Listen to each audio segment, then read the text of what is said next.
Geoffrey Strong. By Laura E. Richards. Author of Captain January, Melody, Marie, etc.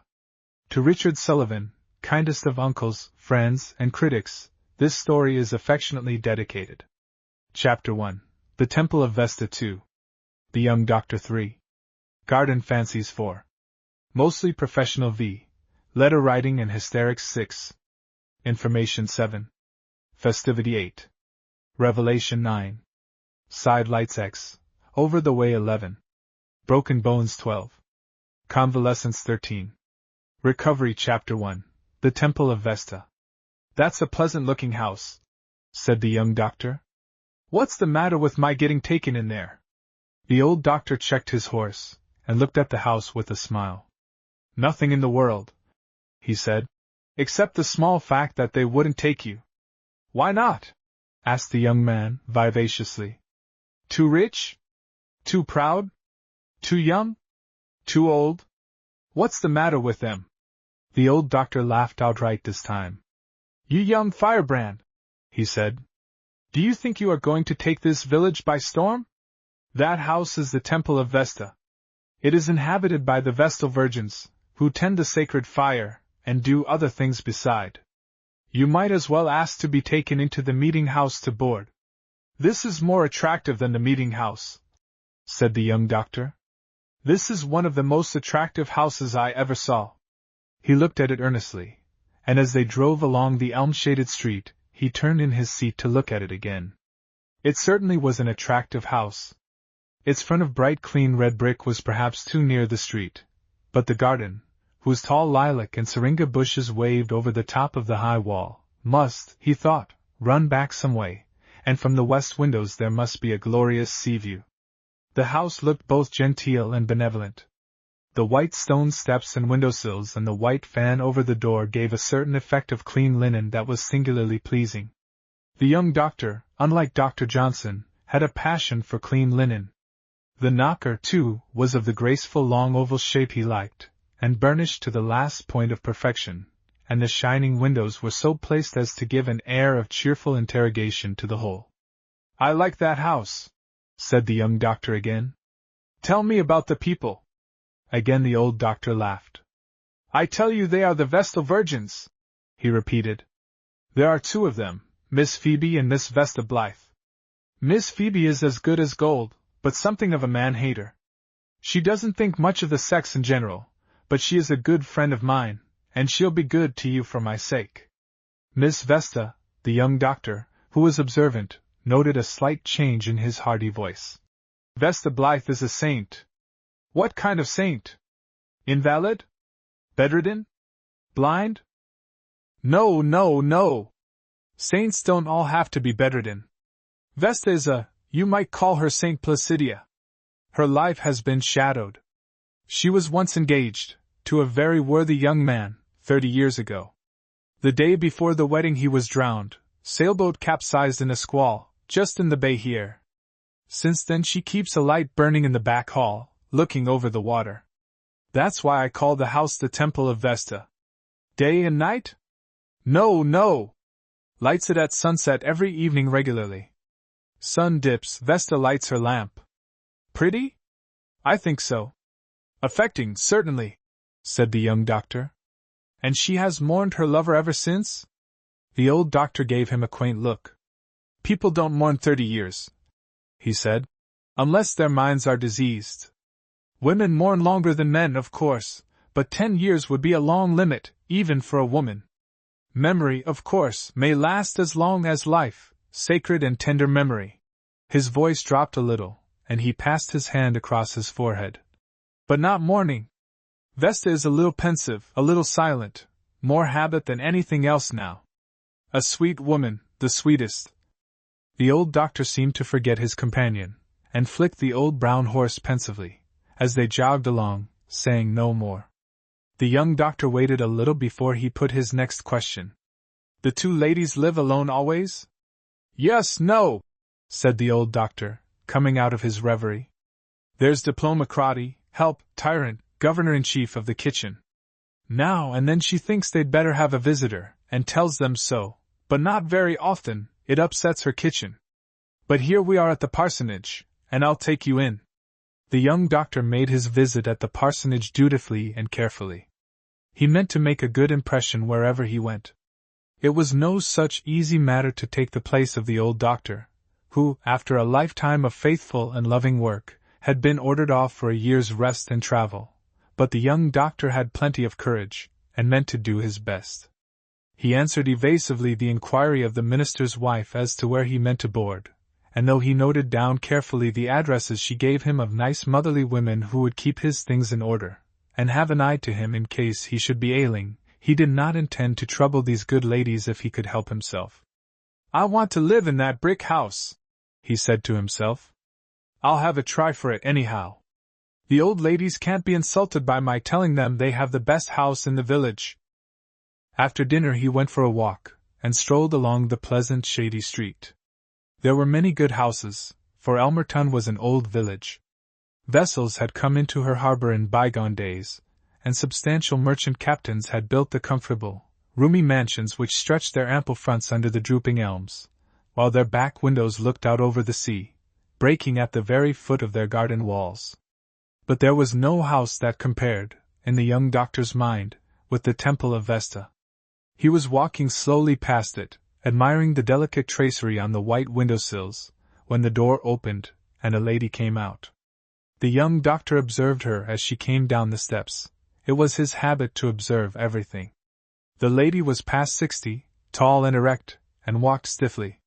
"Rheumatic," said the young doctor, and ran over in his mind certain remedies which he had found effective in rheumatism. She was dressed in sober grey silk, made in the fashion of 30 years before, and carried an ancient parasol with a deep silk fringe. As she reached the sidewalk she dropped her handkerchief. Standing still a moment, she regarded it with grave displeasure, then tried to take it up on the point of her parasol. In an instant the young doctor had crossed the street, picked up the handkerchief, and offered it to her with a bow and a pleasant smile.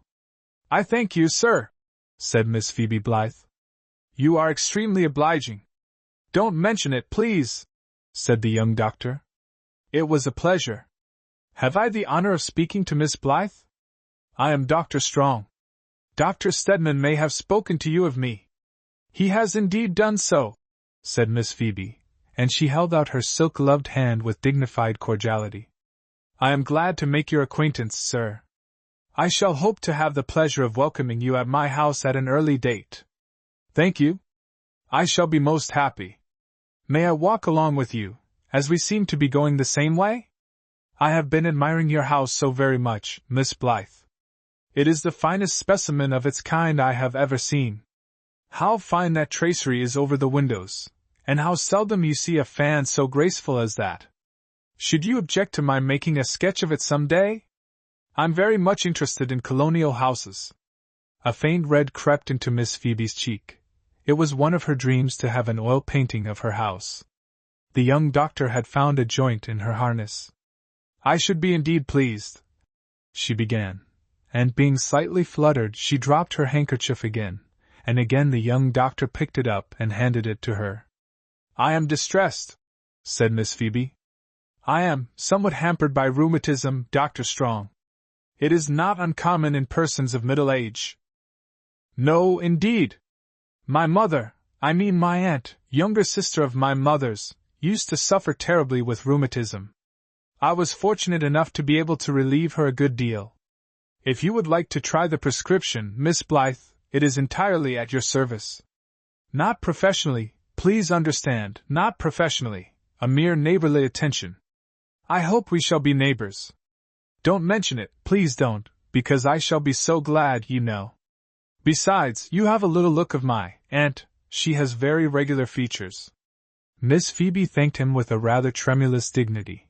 He was a most courteous and attractive young man, but so impetuous, that she felt a disturbance of her cool blood. It was singular, though, how little dear Dr. Stedman had been able to do for her rheumatism, for as many years as he had been attending her. Perhaps newer methods, it must be confessed that Dr. Stedman was growing old. "Where do you intend to lodge, Dr. Strong?" she asked, by way of changing the subject gracefully. The young doctor did not know, was quite at a loss. There is only one house that I want to lodge in, he said, and his bold face had grown suddenly timid, like a schoolboy's. That is, of course there are plenty of good houses in the village, Miss Blythe, excellent houses, and excellent people in them, I have no doubt, but well, there is only one house for me. You know what house I mean, Miss Blythe, because you know how one can feel about a really fine house. The moment I saw it I said that is the house for me, but Dr. Stedman said there was no possible chance of my getting taken in there. I really do not know how Dr. Stedman should speak with authority on the subject, said Miss Phoebe Blythe. Young doctor, is this the way you are going to comport yourself in the village of Elmerton? If so, there will be flutterings indeed in the dovecotes. Before night the whole village knew that the young doctor was going to board with the Blythe girls. Chapter 2. The Young Doctor. And he certainly is a remarkable young man, said Miss Phoebe Blythe. Is he not, Sister Vesta? Miss Vesta came out of her reverie, not with a start, she never started, but with the quiet awakening, like that of a baby in the morning, that was peculiar to her. Yes. Oh, yes, she said. I consider him so. I think his coming providential. How so? Asked the visitor. There was a slight acidity in her tone, for Mrs. Waite was one of the motherly persons mentioned by the minister's wife, and had looked forward to caring for the young doctor herself. With her 4 children, all croupy, it would have been convenient to have a physician in the house, and as the wife of the senior deacon, what could be more proper? I must say he doesn't look remarkable, she added, but the light-complected seldom do, to my mind. It is years, said Miss Vesta, since Sister Phoebe has suffered so little with her rheumatism. Dr. Strong understands her constitution as no one else ever has done, not even dear Dr. Stedman. Sister Phoebe can stoop down now like a girl, can't you, Sister Phoebe? It is a long time since she has been able to stoop down. Miss Vesta's soft white face glowed with pleasure. It was a gentle glow, like that at the heart of certain white roses. Mrs. Waite showed little enthusiasm. I never have rheumatism, she said briefly. I've always wore gold beads. If you'd have tried gold beads, Phoebe, or a few raisins in your pocket, it's my belief you'd never have had all this trouble. It was now Miss Phoebe's turn to color, but hers was the hard red of a winter pear. I am not superstitious, Anna Maria, she said. Dr. Strong considers gold beads for rheumatism absurd, and I fully agree with him. As for raisins in the pocket, that is nonsense, of course. It's best to be sure of your facts before reflecting upon other folks' statements, said Mrs. Waite with dignity. I know whereof I speak, Phoebe. Father Waite is 90 years old this very month, and he has carried raisins for 40 years, and never had a twinge of rheumatism in all that time. The same raisins, too, they have hardened into stone, as you may say, with what they have absorbed. I don't need to see things clearer than that. Said Miss Phoebe, with the suspicion of a sniff. Did he ever have it before? I wasn't acquainted with him before, said Mrs. Waite stiffly. There was a pause, then the visitor went on, dropping her voice with a certain mystery. You may talk of superstition, Phoebe, but I must say I'd sooner be what some folks call superstitious than have no belief at all. I don't wish to reflect upon any person, but I must say that, in my opinion, Dr. Strong is little better than an infidel. To see a perishing human creature set himself up against the ordering of Providence is a thing I am sorry to meet with in this parish. Has Dr. Strong set himself against Providence? Asked Miss Phoebe, her back very rigid, her knitting needles pointed in stern interrogation. You shall judge for yourselves, girls. Mrs. Waite spoke with unction. At the same time, I wish it to be understood that what I say is for this room only. I am not one to spread abroad.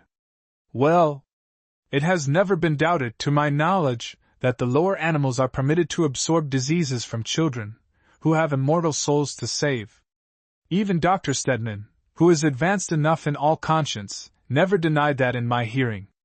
Well, Mrs. Ezra Sloper, I don't know whether you are acquainted with her, girls. I have my butter of her. She lives out on the Sago Road, a most respectable woman. She has a child with a humpback, Fell when it was a baby, and never got over it. I found she wasn't doing anything for the child, nice little boy, 4 years old, hump growing right out of his shoulders. I said to her, Susan, I said, you want to get a little dog, and let it sleep with that child, and let the child play with it all he can, and get real attached to it. If anything will cure the child, that will. She said, Ms. Waite, she said, I'll do it, and she did. She thanked me, too, as grateful as ever I was thanked. Well, girls, Mrs. Waite leaned forward, her hands on her knees, and spoke slowly and impressively. As true as I sit here, in 3 months' time that dog was humpbacked, and growing more so every day. She paused, drawing a long breath of triumph, and looked from one to the other of her hearers. Well, said Miss Phoebe dryly, did the child get well? And where does Dr. Strong's infidelity come in? The child would have got well, said Mrs. Waite with tragic emphasis. The child might be well, or near it, this living day of time, if the ordering of Providence had not been interfered with. The child had a spell of stomach trouble, and Dr. Strong was sent for. He ordered the dog out of the house, said it had fleas, and sore eyes, and I don't know what. Susan Sloper is a weak woman, and she gave in, and that child goes humpbacked to its grave. I hope Dr. Strong is prepared to answer for it at the last day. Miss Phoebe laid down her knitting needles, but before she could reply, Dr. Strong himself came in, bringing the breeze with him. How do you do, Mrs. Waite? He said heartily. How is Billy? Croupy again? Does he go out every day? Do you keep his window open at night, and give him a cold bath every morning? Fresh air and bathing are absolutely necessary, you know, with that tendency. Have you taken off all that load of flannel? Mrs. Waite muttered something about supper time, and fled before the questioner. The young doctor turned to his hostess, with the quick, merry smile he had. I had to send her away, he said. You are flushed, Miss Blythe, and Miss Vesta is tired. Yes, you are, Miss Vesta, what is the use of denying it? He placed the cushion behind Miss Vesta, and she nestled against it with a little comfortable sigh. She looked at the young doctor kindly, and he returned the look with one of frank affection. Your mother must have had a sight of comfort with you, said Miss Vesta. You are a home boy, any one can see that. I know when I am well off, said the young doctor. Geoffrey Strong certainly was well off. In some singular way, which no one professed wholly to understand, he had won the confidence of both the Blythe girls, who were usually considered the most exclusive and standoffish people in Elmerton. He made no secret of being in love with Miss Vesta. He declared that no one could see her without being in love with her. Because you are so lovely, you know, he said to her 6 times a day.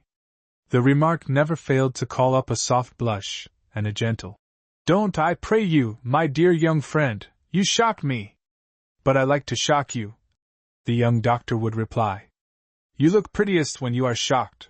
And then Miss Vesta would shake her pretty white curls, she was not more than 60, but her hair had been gray since her youth, and say that if he went on so she must really call Sister Phoebe, and Master Geoffrey would go off laughing.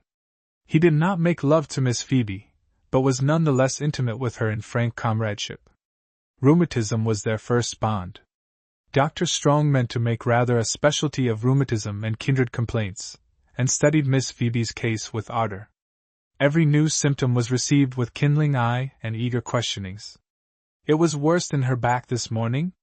So. Now how would she describe the pain? Was it acute, darting, piercing? No. Dull, then. Would she call it grinding, boring, pressing? Ah. That was most interesting. And for other symptoms, yes. Yes. That naturally followed. He should have expected that. In fact, Miss Blythe, you really are a magnificent case. And the young doctor glowed with enthusiasm. This was when he first came to live in the Temple of Vesta. I mean to relieve your suffering. I'll put every inch there is of me into it. But meantime, there ought to be some consolation in the knowledge that you are a most beautiful and interesting case. What woman, I will go farther, what human being could withstand this? Miss Phoebe was a firm woman, but she was clay in the hands of the young doctor, the more so that he certainly did help her rheumatism wonderfully. More than this, their views ran together in other directions. Both disapproved of matrimony, not in the abstract, but in the concrete and personal view. They had long talks together on the subject, after Miss Vesta had gone to bed, sitting in the quaint parlor, which both considered the pleasantest room in the world. The young doctor, tongs in hand, he was allowed to pick up the brands and to poke the fire, a fire only less sacred than that of Miss Vesta's lamp, would hold forth at length, to the great edification of Miss Phoebe, as she sat by her little work-table knitting complacently. "It's all right for most men," he would say. "It steadies them, and does them good in 100 ways. Oh yes, I approve highly of marriage, as I am sure you do, Miss Blythe, but not for a physician, at least a young physician. A young physician must be able to give his whole thought, his whole being, so to speak, to his profession. There's too much of it for him to divide himself up. Why, take a single specialty, take rheumatism. If I gave my lifetime, or 20 lifetimes, to the study of that one malady, I should not begin to learn the ABC of it." "One learns a good deal when one has it," said poor Miss Phoebe. "Yes, of course, and I am speaking the simple truth when I say that I wish I could have it for you, Miss Blythe. I should have, it would be most instructive, most illuminating. Some day we shall have all that regulated, and medical students will go through courses of disease as well as of study. I look forward to that, though it will hardly come in my time. Rheumatism and kindred diseases, say 2 terms, fever 2 terms, no 3, for you would want to take in yellow and typhus, as well as ordinary typhoid. Cholera, well, of course there would be difficulties, but you see the principle. Well, but we were talking about marriage. Now you see, with all these new worlds opening before him, the physician cannot possibly be thinking of falling in love." Miss Phoebe blinked, and colored slightly. She sometimes wished Dr. Strong would not use such forcible language. Of falling in love and marrying. In common justice to his wife, he has no business to marry her. I mean, of course, the person who might be his wife. Up all night, driving about the country all day, no woman ought to be asked to share such a life. In fact, the one reason that might justify a physician in marrying, and I admit it might be a powerful one, would be where it afforded special facilities for the study of disease. An obscure and complicated case of neurasthenia, now, but these things are hardly practicable. Besides, a man would have to be a Mormon. No, let lawyers marry young, businessmen, parsons, especially parsons, because they need filling out as a rule, but not doctors.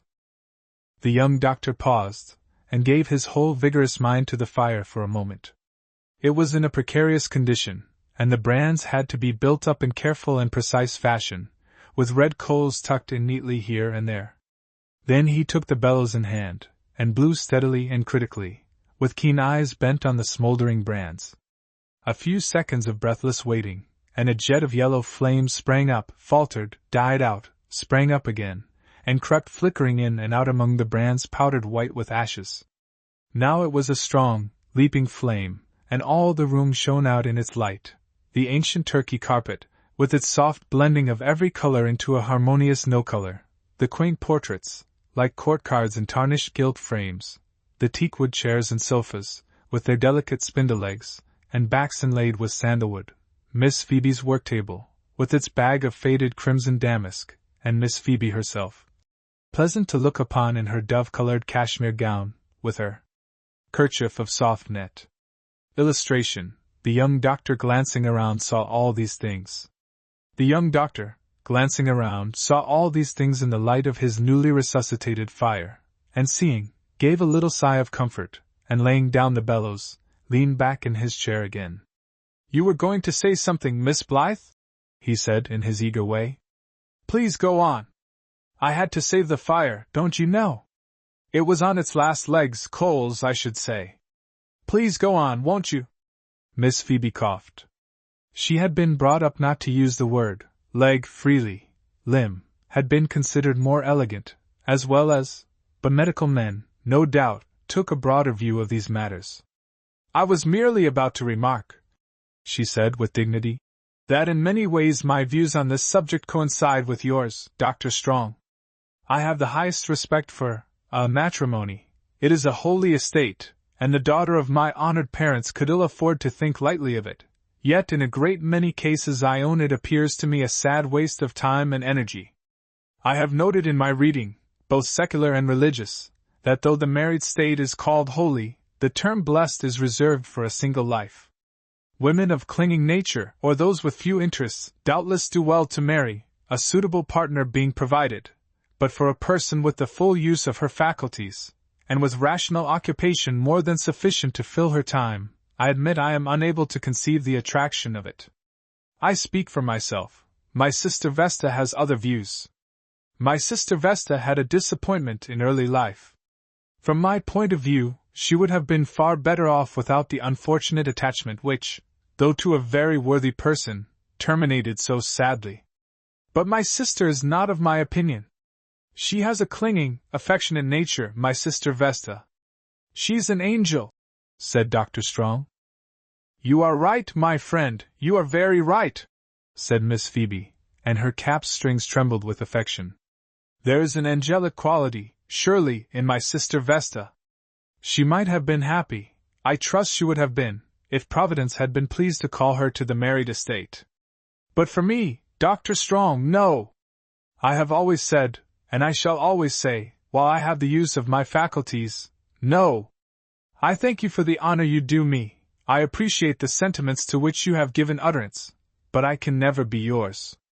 To any third party who had seen Miss Phoebe, drawn up erect in her chair, uttering these words with chiseled majesty, and Dr. Strong, bellows in hand, his bright eyes fixed upon her, receiving them with kindling attention, it might certainly have appeared as if he had been making her an offer of marriage, but the thought would have been momentary, for when the good lady ceased, the young doctor chimed in heartily.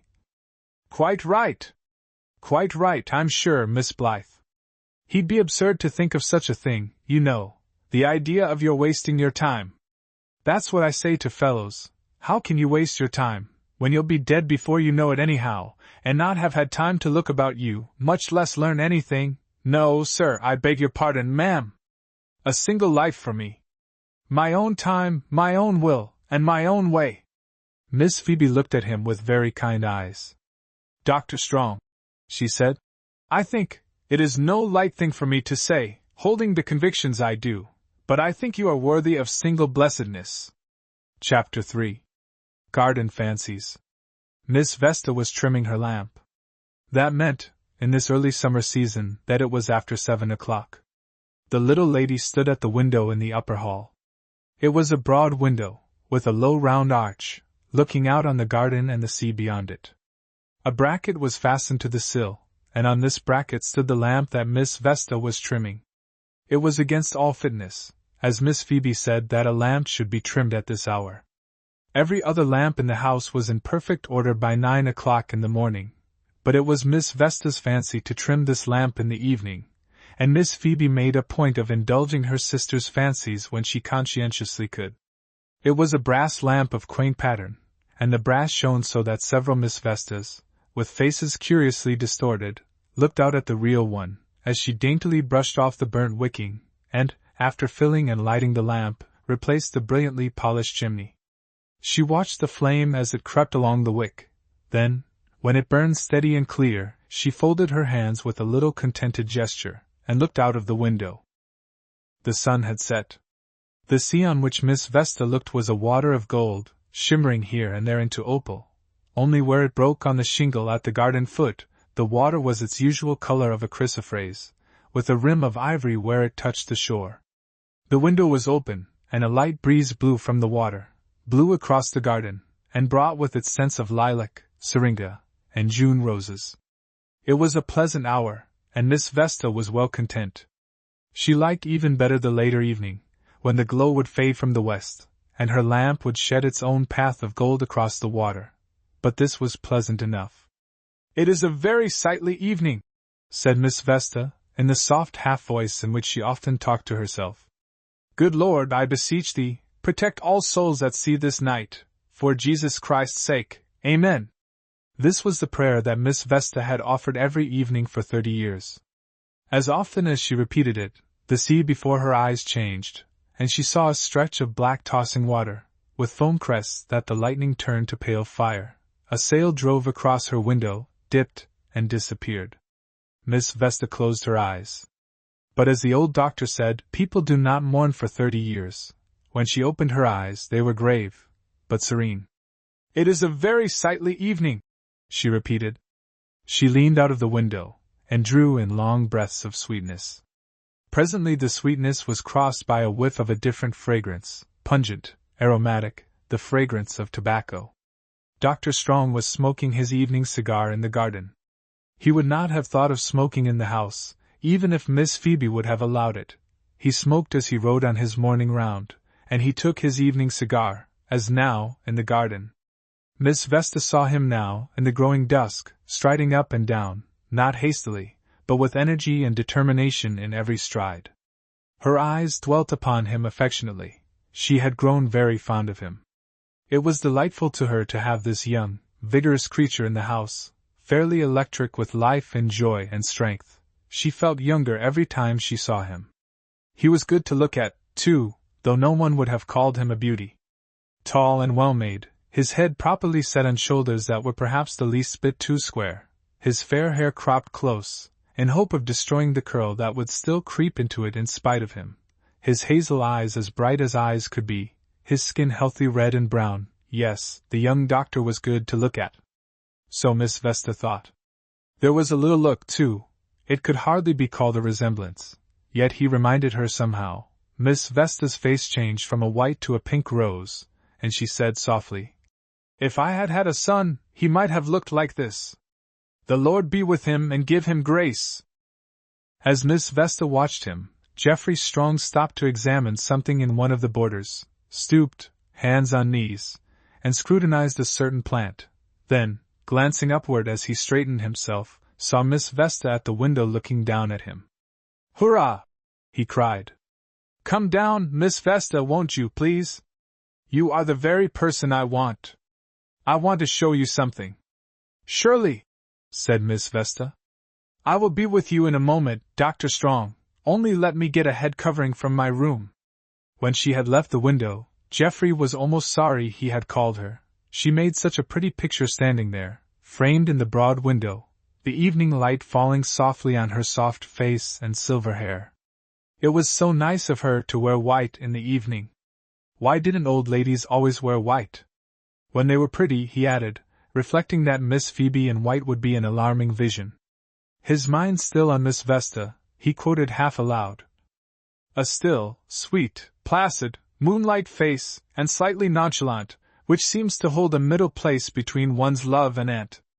I wish you were my aunt," he exclaimed, abruptly, when Miss Vesta appeared a few minutes later, with a screen of delicate white wool over her head and shoulders. "Is that what you wish to say to me?" asked Miss Vesta, somewhat bewildered. "No. Oh, no. I was only thinking what a perfect aunt you would make. No, I wanted to show you something, a line out of Browning, illustrated in life, one of my favorite lines. See here, Miss Vesta." Miss Vesta looked. "I see nothing," she began. "Oh, yes, a miller. Is that it, Dr. Strong? Quite a curious miller. The study of insect life is no doubt. A moth. Don't you see?" cried the young doctor. "On the phlox, the white phlox." And here she paused in her gracious talk to point me a moth on the milk-white phlox. "Don't you remember, in the garden fancies?" But Miss Vesta did not remember. Didn't she know Browning? She confessed that she did not. She had fancied that he was not quite. She hardly thought that ladies did read his works to any extent. "Cooper was my favorite poet in my youth," she said, "and I was very fond of Mrs. Hemans and Mrs. Barbauld's. Their poetry is at once elegant and elevated in tone and spirit. I hope you agree with me, Dr. Strong?" "I don't know," said Geoffrey. "I never read M. But Shelley, Miss Vesta. You love Shelley, I'm sure? He would have loved you so, you know." Miss Vesta's quiet face showed a little trouble. "Mr. Shelley's poetry," she said hesitatingly, "is very beautiful. Someone I once knew was devoted to Mr. Shelley's poetry. used to read it to me. But Sister Phoebe thought Mr. Shelley's religious views were, not what one would wish, and she objected to my following the study. He wrote about moths, too, said Geoffrey abstractedly. The desire of the moth for the star, you know. Those things make you feel queer when they come to you out here, with all these lights and dusks and smells. Now I wonder why. Miss Vesta looked at him kindly. Perhaps there is some tender association, she said gently, such as is natural at your age, my dear young friend. Not an association, said Geoffrey stoutly. Never had one in my life. It's only in a general way. These things stir one up, somehow. It's a form of mental intoxication. Do you think a man could get drunk on sunset and phlox, Miss Vesta? Oh, I trust not, said Miss Vesta, hurriedly, and she made haste to change the subject. She as well as her sister found the young doctor's expressions overstrong at times, yet she loved the lad. The roses are at their sweetest now, she said, leading the conversation gently away from the too passionate white phlox, on which the moth was still waving its wings drowsily. This black damask is considered very fine, but I love the old-fashioned June roses best. She loves you, noble roses, I know, said Geoffrey, who certainly was not himself tonight. This one is exactly like you, Miss Vesta. Look at it, just the color of ivory with a little sunset mixed in. Now you know what you look like. Oh, hush, my dear young friend, said Miss Vesta. You must not, really, you know, talk in this way. But it is curious that you should have noticed that particular rose. It is the kind I used to wear when I was young. She looked up at the lamp in the window. Geoffrey's eyes followed hers. Involuntarily he laid his hand on hers. Dear Miss Vesta, he said, and his strong, hearty voice could be very gentle. Miss Blythe told me. Does it still hurt, dear lady? Miss Vesta's breath fluttered for a moment, but it was only a moment. Her soft white fingers, cool as rose leaves, returned the pressure of his affectionately. No, my dear, she said. It does not hurt, now. There is no pain now, only memory, blessed memory. There is something, you remind me of him a little, Dr. Geoffrey. They stood silent, the young man and the old woman, hand in hand in the soft evening. The splendor in the west died out, and soft clouds of gray and purple brooded like wings over the sea. The water deepened from gold to glimmering gray, from gray to deep brown and blue. In one spot a faint glimmer trembled on the waves, the light from Miss Vesta's lamp. The little lady gazed at it long, then looked up into the strong young face above her. He was your age, she said, hurrying the words out in a low murmur, hardly louder than the night breeze in the tall lilac trees. He was bright and strong and gay like you. His sun went down while it was yet day. The Lord took him into his holy keeping. I wish you all the joy I should have tried to give him, Dr. Geoffrey. I wish your life fortunate and brave, and your love happy, more than all, your love happy. She pressed his hand, and went quietly away, came back for a moment to pat his arm and say she trusted she had not distressed him, and beg him not to stay out too long in the night air, then went into the house, closing the door softly after her. Left alone, Geoffrey Strong fell to his pacing again, up and down the neat gravel paths with their tall box hedges. His face was very tender. Looking at it, one might know he had been a loving son to his mother. But presently he frowned over his cigar, and then laughed, and went and shook the unoffending moth, it was a rare one, if he had been thinking of that kind of thing, off the phlox. All the more reason, stupid, he said to the moth, as it flew away. A man goes and gets a girl to care for him, and then he goes and plays some fool trick, like as not this chap had his sheet tied, and leaves her alone the rest of her life. Just look at this sweet old angel, will you? It's a shame. No, sir, no woman in mine, thank you. He paced again. The moth fluttered off in the gloom, fluttered back, hovered, then settled once more on the milk-white phlox, which glimmered like a fragrant ghost in the half-light. The perfume rose from the flowers and mingled with the delicate scent of the roses, and the heavier breath of lilac and syringa. Where I find her not, beauties vanish. Whither I follow her, beauties flee. Is there no method to tell her in Spanish? Oh, I must be drunk, said Dr. Geoffrey. He tried another path. A new fragrance met him, the keen, clean, cruelly sweet smell of honeysuckle. Browning was gone with the phlox and the roses, and what was this coming unbidden into his head, crisp and clean and possessing, like the honeysuckle? Where eerie she be, that not impossible she who shall command my life and me. I am drunk, said Geoffrey Strong. And he threw away his cigar and went to bed. Chapter 4. Mostly professional. I fear Dr. Strong will be very much put out, said Miss Phoebe Blythe. Miss Vesta sighed, and stirred her coffee delicately. It is unfortunate, she said. Unfortunate. My dearest Vesta, it is calamitous. Just when he is comfortably settled in surroundings which he feels to be congenial. Miss Phoebe bridled, and glanced round the pleasant dining room. To have these surroundings invaded by what he dislikes most in the world, a girl, and a sick girl at that, I tell you it would not surprise me if he should give notice at once. This was not quite true, for Miss Phoebe would have been greatly surprised at Dr. Strong's doing anything of the kind, but she enjoyed saying it, and felt rather better after it. We could not possibly refuse, though, Sister Phoebe, said Miss Vesta mildly. Little Vesta being my name child, and brother Nathaniel without faculty, as one may say, and it is certainly no place for her at home. My dearest Vesta, I have not been entirely deprived of my senses. Miss Phoebe spoke with some asperity.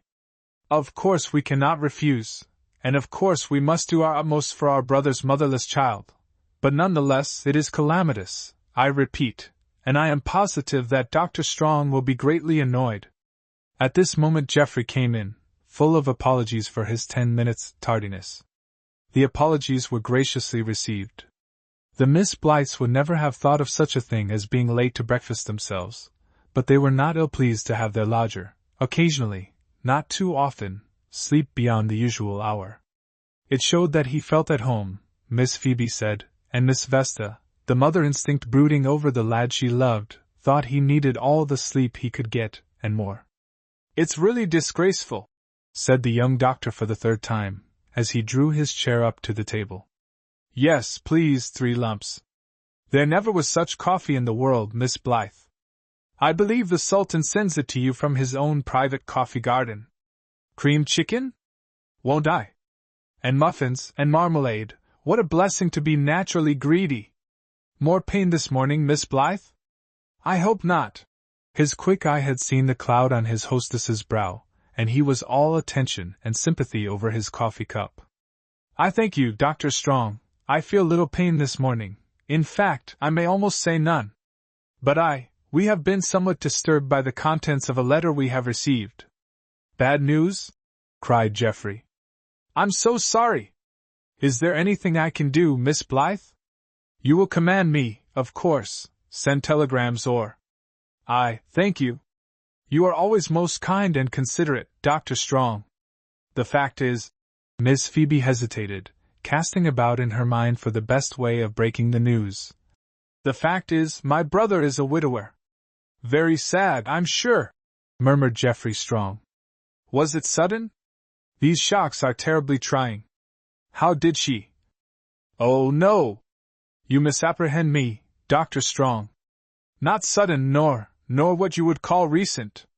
It is some years since Nathaniel's wife died. Old gentleman going to pass away himself? Said Geoffrey, but not aloud. He was aware of his tendency to headlong plunges. It was manifestly better to wait further explanations and not commit himself. My brother has an only daughter, Miss Phoebe went on. A girl of 20. She has been at college. I strongly disapproved of her going, but the child is headstrong, and has worked beyond her strength. That is, her father, is anxious for her to come and pass a month or 2 with us. He thinks the sea air will benefit her. No doubt it will, said Geoffrey, still awaiting the catastrophe. It was a great bore, of course, in fact a nuisance, but it couldn't be helped. This is what has troubled us, Dr. Strong. We fear, my sister and I, that the presence of a young person of the other sex will be disturbing to you. Miss Vesta looked up quickly, but said nothing. Geoffrey looked bewildered for a moment, then laughed aloud, coloring like a schoolboy. "Why, Miss Blythe, what must you think of me?" he said. "I am not particularly given to the society of young ladies, but I am not such a misogynist as all that." Miss Phoebe did not know what a misogynist was, and did not like to ask. There were so many dangerous and leveling doctrines about, as her father always said. Whatever it was, she was heartily glad that Dr. Strong did not believe in it. "Vesta is a good child," said Miss Vesta. "She makes no noise or trouble in the house, even when she is well. We shall of course see that your convenience is not interfered with in any way, Dr. Strong." "If you talk like that, I shall pack my trunk and go tomorrow," said Geoffrey decidedly. "And I don't want to go a bit. It's I who am likely to be in the way, so far as I can see. But you won't send me off just yet, will you?" When Geoffrey Strong smiled, people were apt to do what he wished, unless they were ill-conditioned people indeed, and Miss Phoebe and Miss Vesta were far from ill-conditioned. "I've never been so happy anywhere," the young man went on in his eager way. Since my own home was broken up. I'd stay if you would let me, if there were 20, I mean, of course it will be delightful to. May I have another muffin, please?" "Thanks." Geoffrey had broken short off, being a person of absolute honesty. "I trust your niece is not seriously out of health," he said, in conclusion, with his most professional air. "Is any malady indicated, or merely over-fatigue?" Miss Phoebe put on her spectacles and took up the letter. "There is a word," she said, "that I did not understand, I must confess. If you will allow me, Dr. Strong, I will read you a portion of my brother's remarks. Yes, Vesta seems very far from well. She cries, and will not eat, and she looks like a ghost. The doctor calls it neurasthenia." Dr. Strong uttered an exclamation. Miss Phoebe looked up in dismay. "It is nothing contagious, I trust, Dr. Strong?" No, nothing of the kind. Go on, please. Any more symptoms?" "I think not. She has no appetite, he says, and does not sleep well. He says nothing of any rash." Miss Phoebe looked anxiously at the young doctor. To her amazement, he was leaning forward, muffin in hand, his face wearing its brightest and most eager look. "Is that all?" he said. "Well, of course that's not professional. Very likely the physician there will send a written diagnosis if you ask him. You see, Miss Blythe, this is very interesting to me. I want to make a study of nerves, that's all the word means, disordered nerves, and it will be the greatest pleasure to me to try to be of service to your niece, if you should wish it, that is." "Oh, Dr. Strong! You are too kind," said both ladies in duet. They were so relieved, they overflowed in little grateful courtesies. He must have more cream. He was eating nothing. They feared his egg was not quite. Was he positively sure? It would sometimes happen, with the greatest care, that eggs were not quite. A little scrap more bacon then. Or would he fancy some fresh cream cheese? And so on, till the young doctor cried out, and said that if he ate any more he should not be able to mount his bicycle, far less ride it. "By the way," he added, "I didn't see you when I came in last night. I hope I didn't disturb either of you." "No? That's right. If I ever make a noise coming in late, shoot me at sight, please. You took the powder, Miss Blythe? And slept well? Hurrah! Well, I was going to say, I had a rather amusing time at Shellback." Shellback was a village some 10 miles off, whither he had been summoned the evening before. Both ladies brightened up. They delighted to hear of the young doctor's experiences. "I don't suppose you know," Dr. Strong went on. "No, you wouldn't be likely to, an old man named Butters, Ithuriel Butters? Quaint name! Suggests Paradise Lost and buns. Old Man Butters they call him. Well, I went to see him, and I got a lesson in therapeutics, and 2 recipes for curing rheumatism, beside. I think I must try one of them on you, Miss Blythe." Miss Phoebe, who was literal, was about to assure him that she was amply satisfied with the remedies already in use. But he went on, in high enjoyment, evidently seeing almost with his bodily vision the figures he conjured up. "It seems the old gentleman didn't want me sent for. In fact, the family had done it on the sly, being alarmed at certain symptoms new to them. I got out there, and found the old fellow sitting in his armchair, smoking his pipe, fine-looking old boy, white hair and beard, and all that. Looked me all over, and asked me what I wanted. Wife and daughter kept out of the way, evidently scared at what they had done. I went in alone. I said I had come to see him. All right, says he, no extra charge, and he shut his eyes, and smoked away for dear life. Presently he opened his eyes, and looked at me again. Like my looks, he says. Yes, said I. I thought he might have returned the compliment, but he didn't, he only grunted. I waited a bit, talked of this and that. At last I said, How are you feeling this evening, Mr. Butters? First rate, said he. How be you? I'm all right, said I, but I don't believe you are, sir. You are not the right color at all.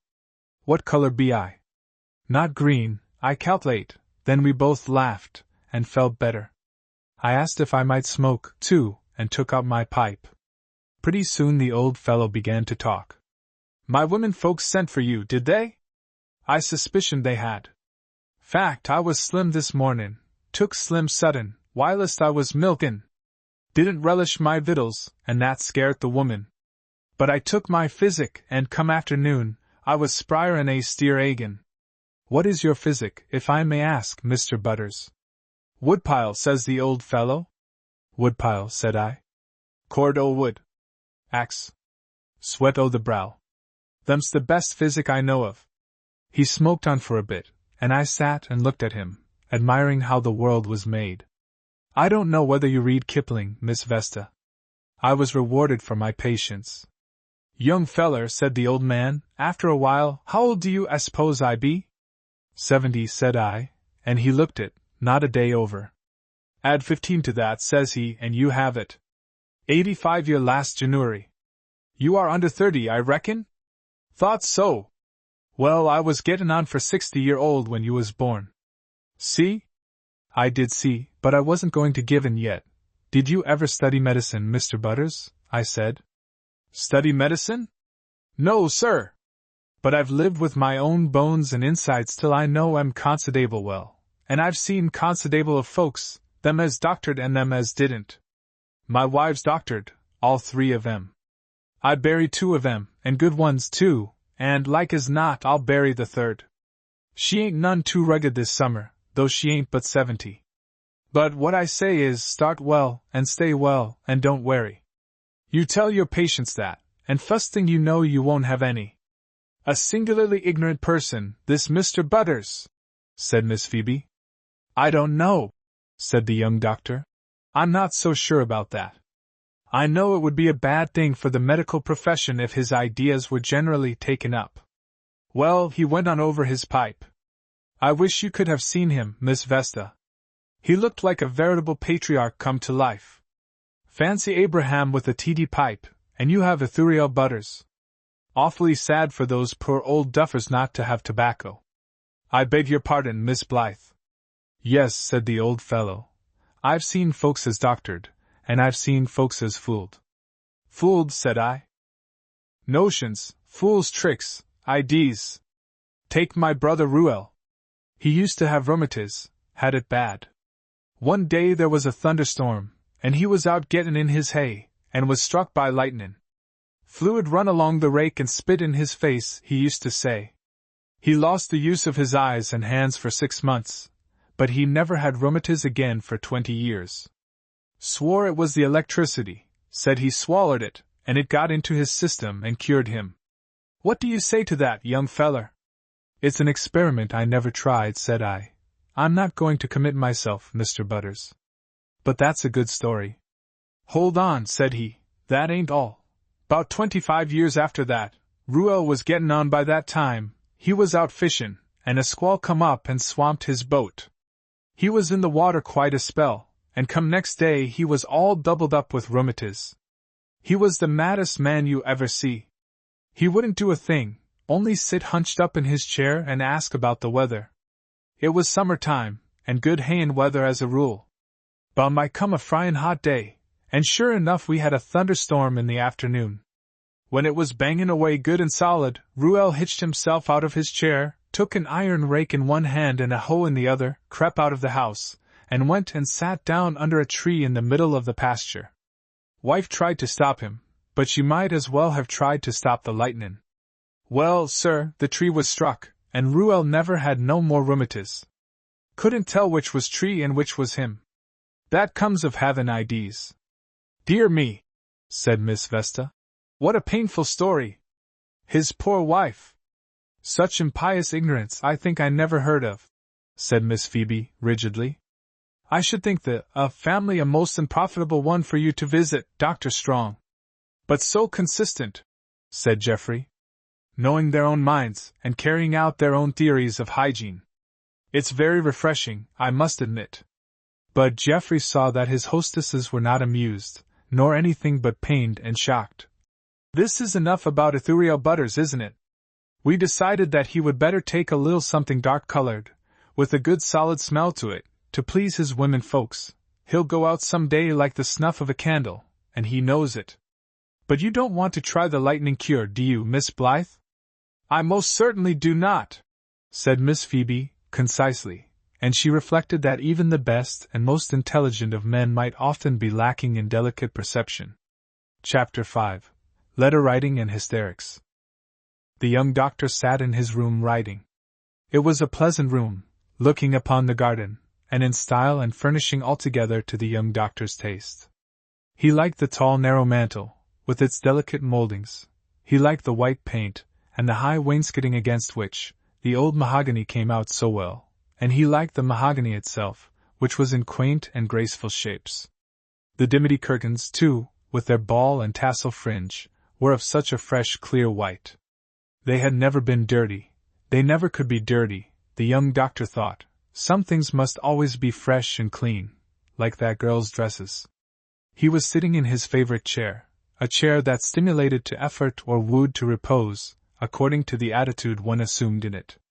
Geoffrey Strong felt a sort of ownership in this chair, for he had discovered the secret pocket in one arm, the tiny panel which, when pressed one day by his careless fingers, slipped aside, revealing a dark polished well, and in the well an ancient vinaigrette of green and gold glass. Sometimes Geoffrey would take out the vinaigrette and sniff its faded perfume, and it told him a new story every time. Now, however, it lay quiet in its nest, for Geoffrey was writing busily. You can't laugh any more at me and my old ladies, Jim. There's a new development, a young lady, niece, visitor here, an invalid visitor at that. Neurasthenia, overwork at college, the old story. When will young women learn that they are not young men? Malady in this case takes the form of aversion to the male sex in general, and G.S. in particular. Handsome, sullen creature, tawny hair, eyes no particular color, but very brilliant, pupils much dilated. I won't bother you with symptoms while you are off on your vacation, but she has some interesting ones. The dear old ladies want me to prescribe for her, but she prefers to play with pills herself. Has a remarkable voice, deep notes now and again that thrill like the middle tones of a cello, or might, if they said anything but please pass the butter. If she were better tempered, I should be tempted to send for you. You are simply spoiling for someone to fall in love with, I can tell that from your last letter. The pretty brunette had not intellectuality enough, had she? My dear fellow, as if that had anything to do with it. You were not ready, that was all. You fall in love by clockwork once every year, and it is time now. If you should see the P.B. again tomorrow, you'd be lost directly. As for me, I should think you would be tired of asking. No, I am not in love. No, I feel no inclination whatever to become so. No, there is no charmer. What vile expressions you use, James. Go back to the English department, and learn how to speak of woman. Who interests me in the least, except pathologically, of course, except Miss Vesta Blythe, aged 60. I am in love with her, I grant you. Anybody would be, with eyes in his head. Don't I know that I would amount to twice as much if the society of women formed part of my life? Numbskull, it does form part of it, a very important part. In the first place, I have my patients. Body of me, my patience! Did I not sit a stricken hour with Mrs. Abigail Plummer yesterday afternoon? She feels a crawling in her pipes. I'll spare you, Mrs. Plummer, but you must hear how Mrs. Cotton cured her lumbago. I am still hunting rheumatic affections, yes, and always shall be. She took a quart of rum, my Christian friend. She put into it 1.5 pounds of sulphur and 3/4 pound of cream tartar, and took a good swallow 3 or 4 times a day. There's therapeutics for you, sir. Lady weighs 300 pounds if she does an ounce, and has a color like a baby's. Well, I could go on indefinitely. That's in the first place. In the second, I have here in this house society that is absolutely to my mind. Experience is life, you grant that. Therefore, the person of experience is the person who really lives. Of course, I admit exceptions. Therefore, the society of a woman of 60, an intelligent woman, is infinitely more to be desired than that of a callow girl with nothing but eyes and theories. It is profitable, it is delightful, and this with no hurrying of the heart, no upsetting of the nerves, none of the deplorable symptoms that I observe annually in my friend Mr. James Swift. That for the second place. There is a third. Jim, do you forget that I was brought up with 6 female cousins, and all of them girls?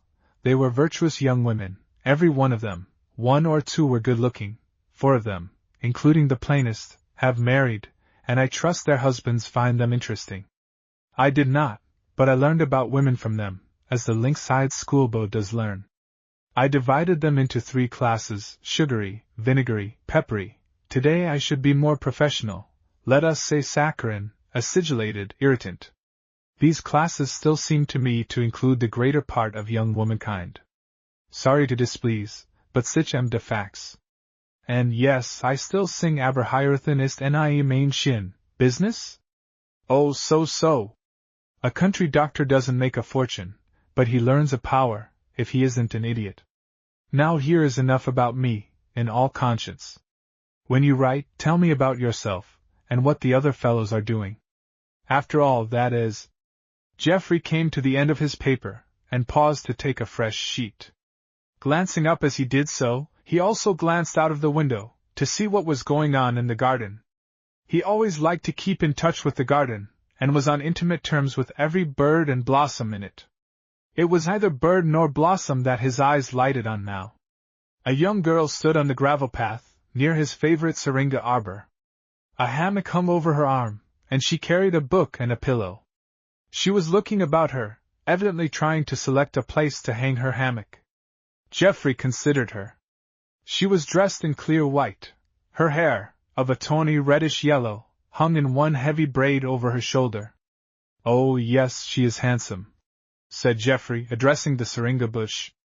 I never said she wasn't handsome. The question is, would she like me to hang that hammock for her, or would she consider it none of my business? At this moment the girl dropped the book, then the pillow slipped from her hands. She threw down the hammock with a petulant gesture, and stood looking at the syringa bush as if it were her mortal enemy. Geoffrey Strong laid down his pen. A few minutes later he came sauntering leisurely around the corner. One would have said he had been spending an hour in the garden, and was now going in. Good morning, Miss Blythe. Glorious day, isn't it? Going to sling a hammock? Let me do it, won't you? Vesta Blythe looked at him with somber eyes. I couldn't hold it, she said unwillingly. There is no strength left in my hands. You are still tired, you see, said Geoffrey cheerfully as he picked up the hammock. That's perfectly natural. It isn't natural, said the girl fiercely. It's devilish. This is a good place, said Geoffrey, paying no attention to her. Combination of shade and sun, you see. Pillow at this end? There. How is that? Thank you. It will do very well. She stretched herself at full length in the hammock. Her movements were perfectly graceful, he noted, and he made a swift comparison with the way his cousins flounced or twittered or slumped into a hammock. Illustration. He stood looking at her, his hands still on the hammock rope. He stood looking at her, his hands still on the hammock rope. He was conscious only of a friendly feeling of compassion for this fair young creature, built for vigor and an active life, now condemned for months, it might be years, of weariness and pain. Whether any unconscious keenness of scrutiny crept into his eyes or not, is not known, but as Vesta Blythe looked up and met their gaze, a wave of angry crimson rushed over her face and neck. "Dr. Strong," she said violently, her voice low and vibrating, as some women's are in passion, "I must request you not to look at me." Geoffrey started, and colored in his turn. "I beg your pardon," he said. "I was not aware. I assure you I had no intention of being rude, Miss Blythe." "You are not rude," Vesta swept on. "I am rude, I am unreasonable, I am absurd. I can't help it. I will not be looked at professionally. Half the people in this village would welcome your professional glance as a beam from heaven, and bask in it, and drop every symptom as if it were a pearl, but I am not a case. I am simply a human being, who asks nothing but to be let alone." She stopped abruptly, her bosom heaving, her eyes like black agates with fire behind them, looking straight past him at the trees beyond. "If you wish to put me to the last humiliation," she added, hurriedly, "you may wait and have the satisfaction of seeing me cry, if not." But Geoffrey was gone, fleeing into the house with the sound of stormy sobs chasing him like furies. He never stopped till he reached his own room, where he flung himself into his chair in most unprofessional agitation. The window was open. What a fool he was to leave windows open, and the sound followed him. He could not shut it out. Dreadful sobs, choking, agonizing, he felt, as if he saw it, the whole slender figure convulsed with them. Good heavens! The girl would be in convulsions if she went on at this rate. Now the sobs died away into long moans, into quivering breaths. Now they broke out again, insistent, terrible. Broken words among them, too. "What shall I do? Oh dear! Oh dear! What shall I do?" Geoffrey, who had been trying to look over some papers, started up and paced the room hurriedly. This is very curious," he was trying to say to himself. "Hysteria pure and simple, very interesting. I must note the duration of the paroxysms. Good God! Can't somebody stop her? Perfectly inhuman, to let a creature go on like that." He was at the door, with some vague idea of alarming the house, when a soft knock was heard on the other side. He flung the door open, and startled Miss Vesta so that she gave a little cry of dismay, and retreated to the head of the stairs. "Pray excuse me, Dr. Strong," she said. "I see that you are occupied. I pray you to excuse me." "No, no," said Geoffrey, hurriedly. "I am not. It's nothing at all. What can I do for you, Miss Vesta? Do come in, please." "My niece," said the little lady, with a troubled look, "is in a highly nervous condition today, Dr. Strong. She is weeping. My sister thought you might have—" She paused, as Miss Phoebe's crisp and decided tones came up over the stairs. "Little Vesta has got into a crying spell, Dr. Strong. I want a little valerian for her, please. I will go down and give it to her myself, if you will hand it to my sister." "In one moment, Miss Blythe," called Geoffrey, in his most composed and professional tones. Then, seizing Miss Vesta's hand, he almost dragged her into the room, and shut the door. "Don't let her go," he said, hurriedly, as he sought and poured out the valerian. "Take it yourself, please, Miss Vesta, please. Miss Blythe will, that is, she is less gentle than you. If your niece is in such a condition as you say, you are the one to soothe her. Will you go? Please do." "Dear Dr. Strong," said Miss Vesta, panting a little, I fear you are unwell yourself. You alarm me, my dear young friend." "I am a brute," said Geoffrey. "A clumsy, unfeeling brute." He kissed her little white wrinkled hand, then, still holding it, paused to listen. The voice came up again from the place of torture. "What shall I do? Oh dear! Oh dear! What shall I do?" He pressed the glass in Miss Vesta's hand. "There! There! A teaspoonful at once, please, but you will be better than medicine. Tell Miss Blythe, tell her I want very much to speak to her, please. Ask if she could come up here now, this moment, just for 2 or 3 minutes. And you'll go down yourself, won't you, Miss Vesta, dear Miss Vesta?" He was so absorbed in listening he did not hear the creaking of Miss Phoebe's morocco shoes on the stairs, and when she appeared before him, flushed and slightly out of breath, he stared at the good lady as if he had never seen her before. "You wish to see me, Dr. Strong?" Miss Phoebe began. She was half pleased, half ruffled, at being summoned in this imperious way. "Yes, oh yes," answered Geoffrey vaguely. "Come in, please, Miss Blythe. Won't you sit down?" "No, I wouldn't sit near the window. It's damp today." It was not in the least damp. "Sit here, in my chair." "Did you know there was a secret pocket in this chair?" "Very curious thing." "I was aware of it," said Miss Phoebe, with dignity. "Was that what you wished to say to me, Dr. Strong?" "No, oh no, thank heaven, she has stopped. That angel is with her. I am ashamed to trouble you, Miss Blythe, but you said you would be so very good as to look over my shirts some day, and see if they are worth putting on new collars and cuffs. It's really an imposition, any time will do, if you are busy now. I only thought, hearing your voice. There is no time like the present, said Miss Phoebe, in her most gracious tone. It will be a pleasure, I assure you, Dr. Strong, to look over any portions of your wardrobe, and give you such advice as I can. I always made my honored father's shirts after my dear mother's death, so I am, perhaps, not wholly unfitted for this congenial task. Ah, machine maid!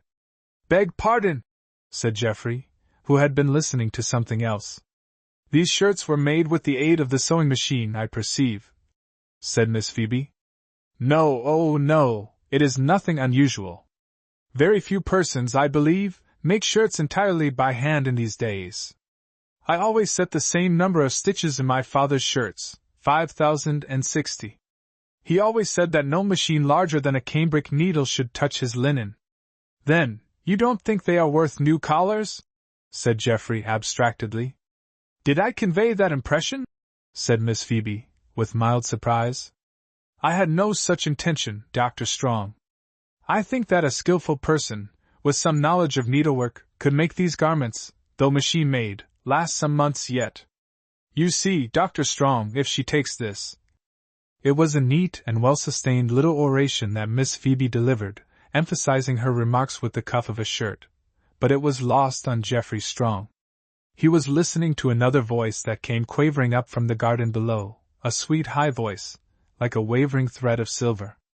No more sobs, and Miss Vesta was singing, the sweetest song, Geoffrey thought, that he had ever heard. Chapter 6. Information. The next day and the next Geoffrey avoided the garden as if it were a haunt of cobras. The dining room, too, was a place of terror to him, and at each meal he paused before entering the room, nerving himself for what he might have to face. This was wholly unreasonable, he told himself repeatedly. It was ridiculous. It was. The young man was not one to spare himself. It was unprofessional. Oh, yes, I know all that, he replied. But they shouldn't cry. There ought to be a law against their crying. Here it occurred to him that he had seen his cousins cry many times, and had never minded it. But that was entirely different, he said.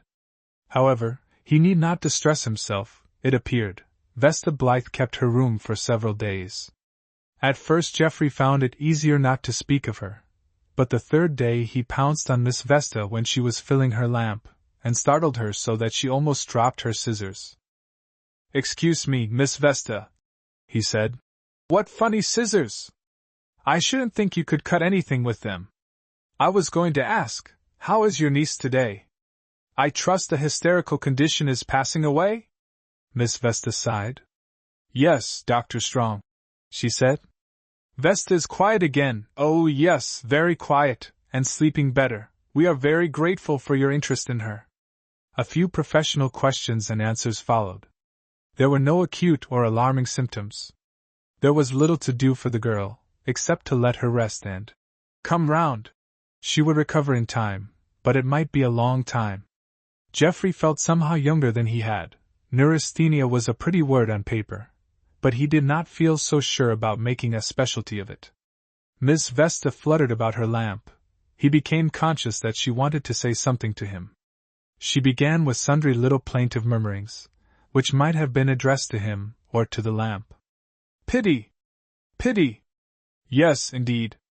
So bright and young, so full of hope and joy, and darkened so soon. Yes, indeed, very sad.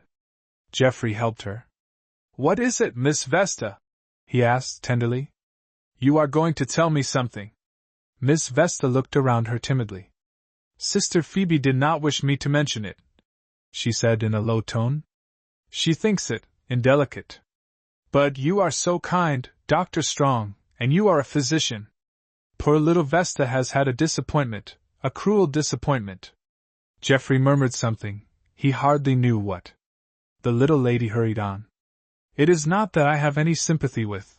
I never liked the object, not at all, I assure you, Dr. Strong.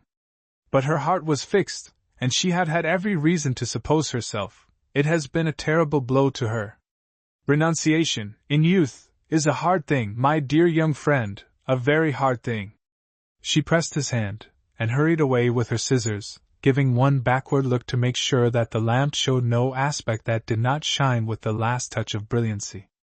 Geoffrey Strong went down into the garden.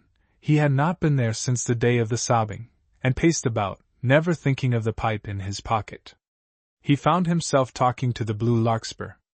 Beast! Was what he called this beautiful plant. Dolt!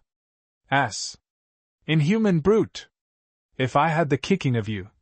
Here he recovered his silence, found pebbles to kick, and pursued them savagely up one path and down another. A mental flashlight showed him the ruffian who had wounded this bright creature, had led her on to love him, and then, either betrayed his brutal nature so that hers rose up in revolt, or, just as likely, that kind of man would do anything, gone off and left her. His picture revealed a smart-looking person with black hair and a waxed mustache, and complexion of feminine red and white. Geoffrey called it beef and suet. The extraordinary thing is, what women see in such a fellow, he told the syringa. The syringa drooped, and looked sympathetic. The hammock was hanging there still, poor little thing. Geoffrey did not mean the hammock. He stood looking at the place, and winced as the sobs struck his ear again. Memory's ear this time, but that was hardly less keen. How terribly she grieved. She must have cared for him. Bang! Went the pebbles again. There was a rustle behind the syringa bush.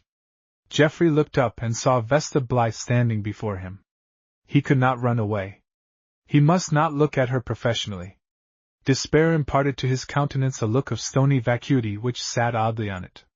The girl looked at him, and it seemed as if the shadow of a smile looked out of her shadowy eyes. I thought you might be here, Dr. Strong, she said quietly. I am coming in to tea tonight. I am entirely myself again, I assure you, and first I want to apologize to you for my absurd behavior the other day. Please don't, said Geoffrey. I must, I have to. I am weak, you see, and I lost hold of myself, that was all. It was purely hysterical, as you of course saw. I have had a great trouble. Perhaps my aunts may have told you. Good God! She wasn't going to talk about it? Geoffrey thought a subterranean dungeon would be a pleasant place. Ah, yes, he admitted, feeling the red curling around his ears. Miss Vesta did say something. It's an infernal shame. I wish I could tell you how sorry I am. Thank you, said the girl, and a rich note thrilled in her voice. Yes, it certainly was like a cello. I did not know how you would. You are very kind, Dr. Strong. Dear Aunt Vesta, she would try to make the best of it, I know. Aunt Phoebe will not speak of it, she is too much shocked, but Aunt Vesta is angelic. Indeed she is, said the young doctor, heartily. And she is so pretty, too, and so soft and creamy. I never saw anyone like her. There was a moment of dreadful silence. Geoffrey sought desperately for a subject of conversation, but the frivolous spirit of tragedy refused to suggest anything except boots, and women never understand boots. The strange thing was, that the girl did not appear to find the silence dreadful. She stood absently curling and uncurling a syringa leaf between her long white fingers. All the lines of her were long, except the curl of her upper lip, and there was not an ungraceful one among them. Her face was quietly sad, but there was no sign of confusion in it. Good heavens! What were women made of? Presently she turned to him, and again the shadow of a smile crept into her eyes. You don't ask whether I am better, Dr. Strong, she said, and there was even a faint suggestion of mischief in her voice. No, said Geoffrey. I shall never ask you that again. The shadow turned to a spark. You might help me, she exclaimed. At least you need not make it harder for me. She checked herself, and went on in a carefully even tone. I am so ashamed of myself, she said. I thought when I came here that I had quite got myself in hand. The other day taught me a lesson. I was abominably rude, and I beg your pardon. She held out her hand frankly. Geoffrey took it, and was conscious that, though it was too cold, it had the same quality that Miss Vesta's hand had, a touch like rose leaves, smooth and light and dry. She shook hands as if she meant it, too, instead of giving a limp flap, as some girls did. It was impossible to tell the color of her eyes, but she was speaking again. And I want to say this, too. There isn't anything to do for me, you know. I must just wait. But I know how I should feel in your place, and if there seem to be any interesting or unusual symptoms, I will tell you, if you like. Thank you, said Geoffrey. It would be very good of you, I'm sure. She turned to the syringa bush again, and breaking off a spray, fastened it in her white gown. You think of studying nerves, I believe? She said presently. As a specialty, I mean. Well, they are horrible things. She spoke abruptly, and as if half to herself. To think of this network of treachery spreading through and through us, lying in wait for us, leading us on, buoying us up with false strength, sham elasticity, and then collapsing like a toy balloon, leaving nothing but a rag, a tatter of humanity.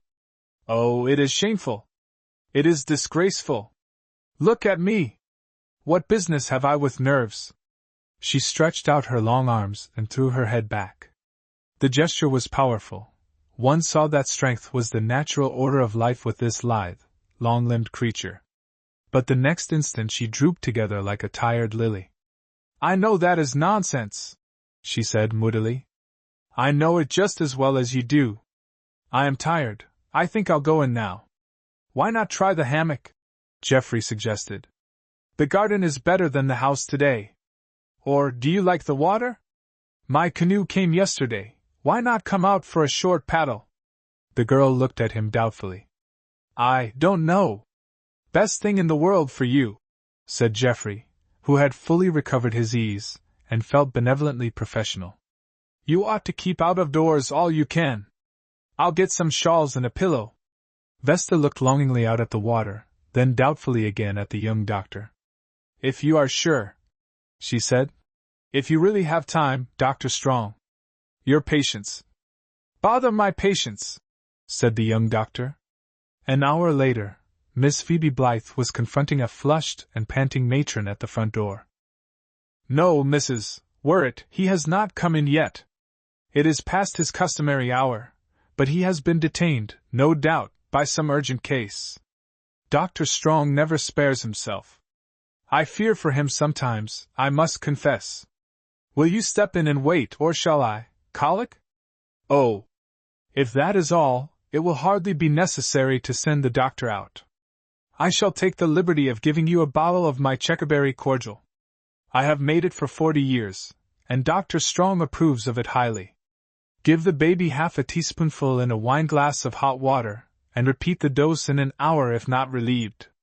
Not at all, I beg of you, Mrs. Worrett. It is a pleasure to be able to relieve the babe, as well as to spare Dr. Strong a little. He comes in quite exhausted sometimes from these long trips. Good evening to you, ma'am. Chapter 7. Festivity. The Ladies' Society was to meet at the Temple of Vesta, or rather, since that name for the brick house was known only to the old and the young doctor, at the Blythe girls.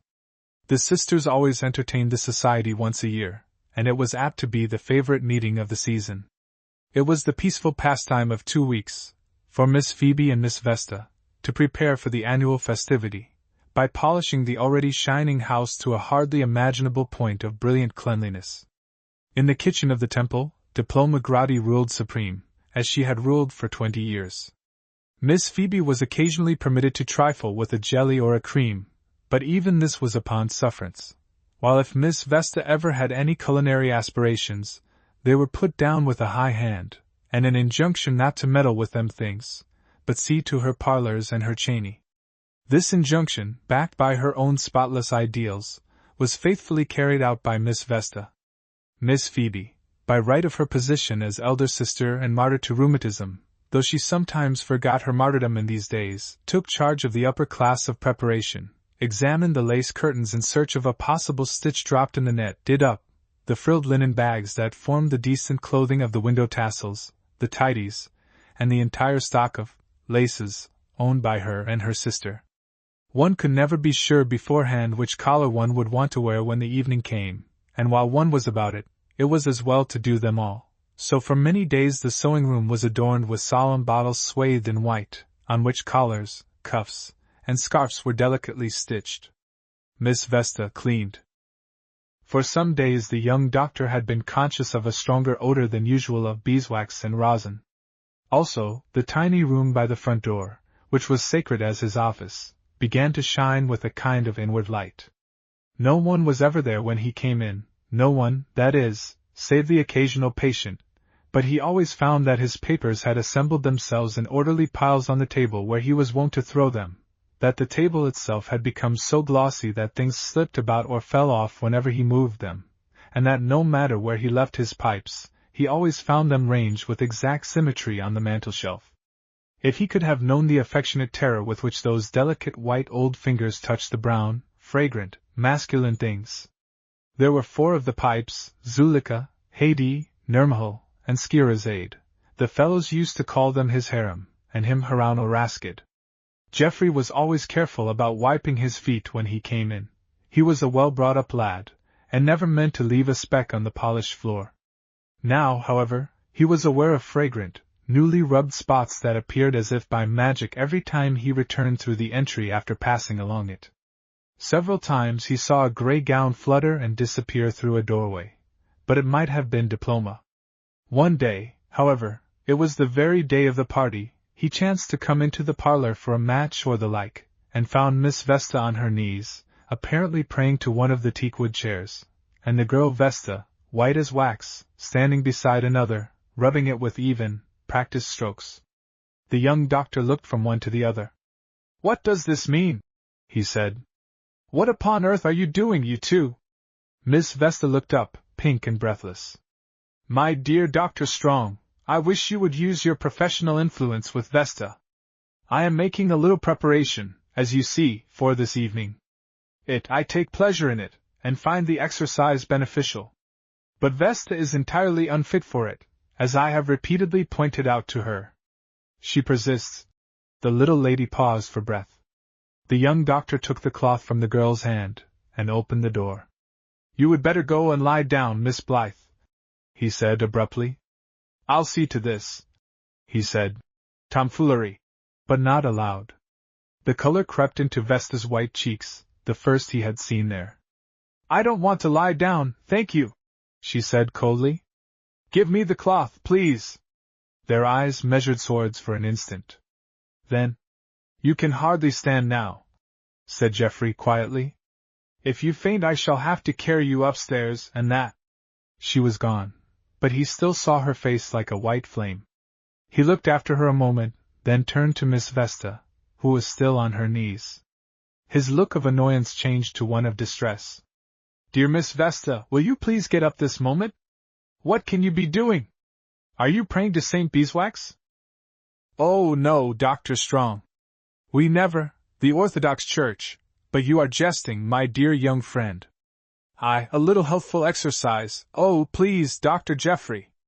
For 2 strong hands lifted her bodily, and set her down in her own particular armchair. "Exercise is recommended for me," said the little lady, piteously. "You yourself, Dr. Geoffrey, said I ought to take more exercise. So you shall. You shall dance all the evening if you like. I'll play the fiddle, and you and the minister— No, I don't mean the minister. Don't look like that. You and Deacon Waite shall dance together. It will be the elephant and the butterfly. But I am going to do this, Miss Vesta. He in turn went down on his knees to the teakwood chair, and examined it curiously. Is this supposed to need cleaning? He asked. Or is it to be used as a looking-glass? Perhaps you had just finished this one? He looked hopefully at Miss Vesta, and saw her face cloud with distress. I was about to polish it a little, she said. It is already clean, in a measure, but a little extra polish on such occasions. Geoffrey did not wait for more, but rubbed away with might and main, talking the while. You see, Miss Vesta, it is very important for me to learn about these things. You and Miss Phoebe may turn me out some day, and then the lonely bachelor will have to set up his own establishment, and cook his own dinner, and polish his own chairs. Do you think I could cook a dinner? I'll tell you what we'll do, some day. We'll send Diploma off for a holiday, and I'll get the dinner. Oh, my dear young friend, I fear that would not be possible. Diploma is so set in her ways. She will hardly let me set foot in the kitchen, but Sister Phoebe goes in whenever she pleases. I think that chair is as bright as it can be, Dr. Strong. I am greatly obliged to you. It looks beautiful, and now I need not trouble you further. You are much occupied, I am sure. Oh, pray give me back the cloth, Dr. Geoffrey. But Geoffrey declared he had not had such fun for weeks. Consider my biceps, he said. You ought to consider my biceps, Miss Vesta. He went from chair to chair, Miss Vesta following him with little plaintive murmurs, in which distress and admiration were equally blended, and rubbed again, till all the room was full of dark glory. There was one bad moment, when the weak leg of the three-cornered table threatened to give way under his vigorous attack, and protested with a sharp squeak of anguish. But though Geoffrey and Miss Vesta both examined it with searching scrutiny, no new crack was visible. He offered to bandage the old crack, warranting to make the ailing leg the strongest of the four. But on the whole, it did not seem necessary. If only Deacon Waite does not lean on it, said Miss Vesta. Perhaps you could manage to stand near it yourself, Dr. Geoffrey, if you should see the deacon approaching it. He is apt, when engaged in conversation, to rest both elbows on a table. It is a great strain on any furniture. Geoffrey looked a little blank. Were you expecting me to join the party? He asked. I thought I should be rather in the way, shouldn't I? He read his answer in the piteous startled look of the little lady, and hastened on before she could speak. I didn't suppose I was invited, Miss Vesta. Of course I shall come, if I may, with the greatest pleasure. Dear Dr. Strong, said Miss Vesta with a happy sigh, it would have been such a sad blow if we must have dispensed with your society. It would indeed have been a tragic disappointment to both sisters if their lodger had not appeared on the great occasion. As it was, Miss Vesta was fluttered, and only restored to full composure when, at tea, Dr. Strong begged to know the exact hour at which the guests were expected, that he might be ready on time. The pride of the good ladies knew no bounds when Dr. Strong entered the parlor in faultless evening dress, with a tiny blush rose, from Miss Vesta's favorite tree, in his buttonhole. Evening dress was becoming to Geoffrey. The ladies' society fluttered at sight of him, and primed itself, and shook out its skirts. Geoffrey's face was radiant over his white tie. He had planned a cozy evening in his own room, with a new treatise on orthopedics that had just come, but no one would have thought that he took delight in anything except society meetings. He went from group to group, as if he were the son of the house, cheering the forlorn, lightening the heavy, smoothing down the prickly, a medical Father O'Flynn. But it was the elderly and the middle-aged that he sought out, the matrons whose children he had tended, the spinsters whose neuralgia he had relieved. The few younger members of the society bridled and simpered in vain. The young doctor never looked their way. Good evening, Mrs. Worrett. Sorry I missed you the other day, but Miss Blythe prescribed for you, and she is as good a doctor as I am, any day. How is the baby now? Quite well. Good, yes, oh yes, excellent. In simple cases these mild carminatives are just the thing. Keep his diet steady though, while the warm weather lasts. I saw him with a doughnut the other day, and took it away from him. Knew he got it by accident, of course. Yes, bread and milk, that kind of thing. Fine little fellow, and we want him to have the best chance there is. Miss Wax, I am glad to see you here. Headache all gone, eh? Hurrah! I'd keep on with those powders, though, if I were you, for a week or two. You're looking fine, as the Scotch say. Hope you won't want to see me again for a long time, and it's very good and unselfish of me to say that, for I haven't forgotten the plum cake you gave me. How do you do, Deacon? Glad to see you. Yes, glorious weather. Here Geoffrey moved easily between Deacon Waite and the three-cornered table, which the deacon was approaching. Suppose we stand here in the corner a moment. Men are always rather in the way, don't you think, at things of this kind? Mrs. Waite here tonight? Ah. Yes, I see her. How well she's looking. Not been well yourself, Deacon? I'm sorry to hear that. What's the dyspepsia again? That's bad. Have you tried the light diet I recommended? Well, I would if I were in your place. I'd knock off 2 or 3 pounds of your usual diet, and get a bicycle. Yes, you could. A cousin of mine in New York weighed 300 pounds before he got his bicycle. Had one made to order, of course, special weight. Now he weighs 175, and is as active as a cat. Great thing! Excuse me, Deacon. He crossed the room, and bowed low before a lady with white hair and an amazing cap, who had been gazing at him with twinkling eyes. This was Mrs. Tree, the Mrs. Blythe's aunt. Mrs. Tree, how do you do? Why were you looking at me in that way? I've been trying to speak to you all the evening, but you have been surrounded. I think it's a shame for a woman over 25. Mrs. Tree was 90, and immensely proud of her age, to monopolize all the attention. What do you think? I think you're a sassy boy, replied Mrs. Tree, with vivacity. I think children should speak when they're spoken to, that's what I think. She clicked some castanets in her throat, which was her way of laughing. But you didn't speak to me, said Geoffrey. You wouldn't speak. Do you suppose I was going to wait all the evening? What a wonderful cap you've got, Mrs. Tree. I'm going to have one made exactly like it. Will you go into supper with me? Do. I want to cut out the minister, and he is coming to ask you now. I am much more amusing than he is, you know I am. Mrs. Tree did know it. The minister was waved off, and the oldest parishioner sailed in to supper on Dr. Strong's arm. Why don't you get married? She asked on the way. Instead of fooling around old folks this way. If I was your ma'am, I'd find a wife for ye, first thing I did. You're too sassy to stay unmarried. Miss Vesta won't have me, said Geoffrey. And I won't have anybody else, unless you will relent, Mrs. Tree. Now, what do you want? Lobster salad? Well, I shall not give you that. If you eat it you will be ill tomorrow, and then Direxia will send for me, and you will throw my medicine out of the window and get well without it, and then laugh in my face. I know you. Have some escalloped oysters, there's a dear. I wished I'd come in with the minister now, said Mrs. Tree. I don't believe a word of it, said Geoffrey. It's much less dangerous for you to flirt with me, you know it is, though even now Miss Phoebe is looking at us very seriously, Mrs. Tree, very seriously indeed. If I was Phoebe, I'd send you to bed, said Mrs. Tree. That's what I'd do. Chapter 8. Revelation. It was a perfect evening. The water lay like rosy glass under the sinking Sunday, not a breath of air was stirring, and even on the beach the ripple did not break, merely whispered itself away in foam.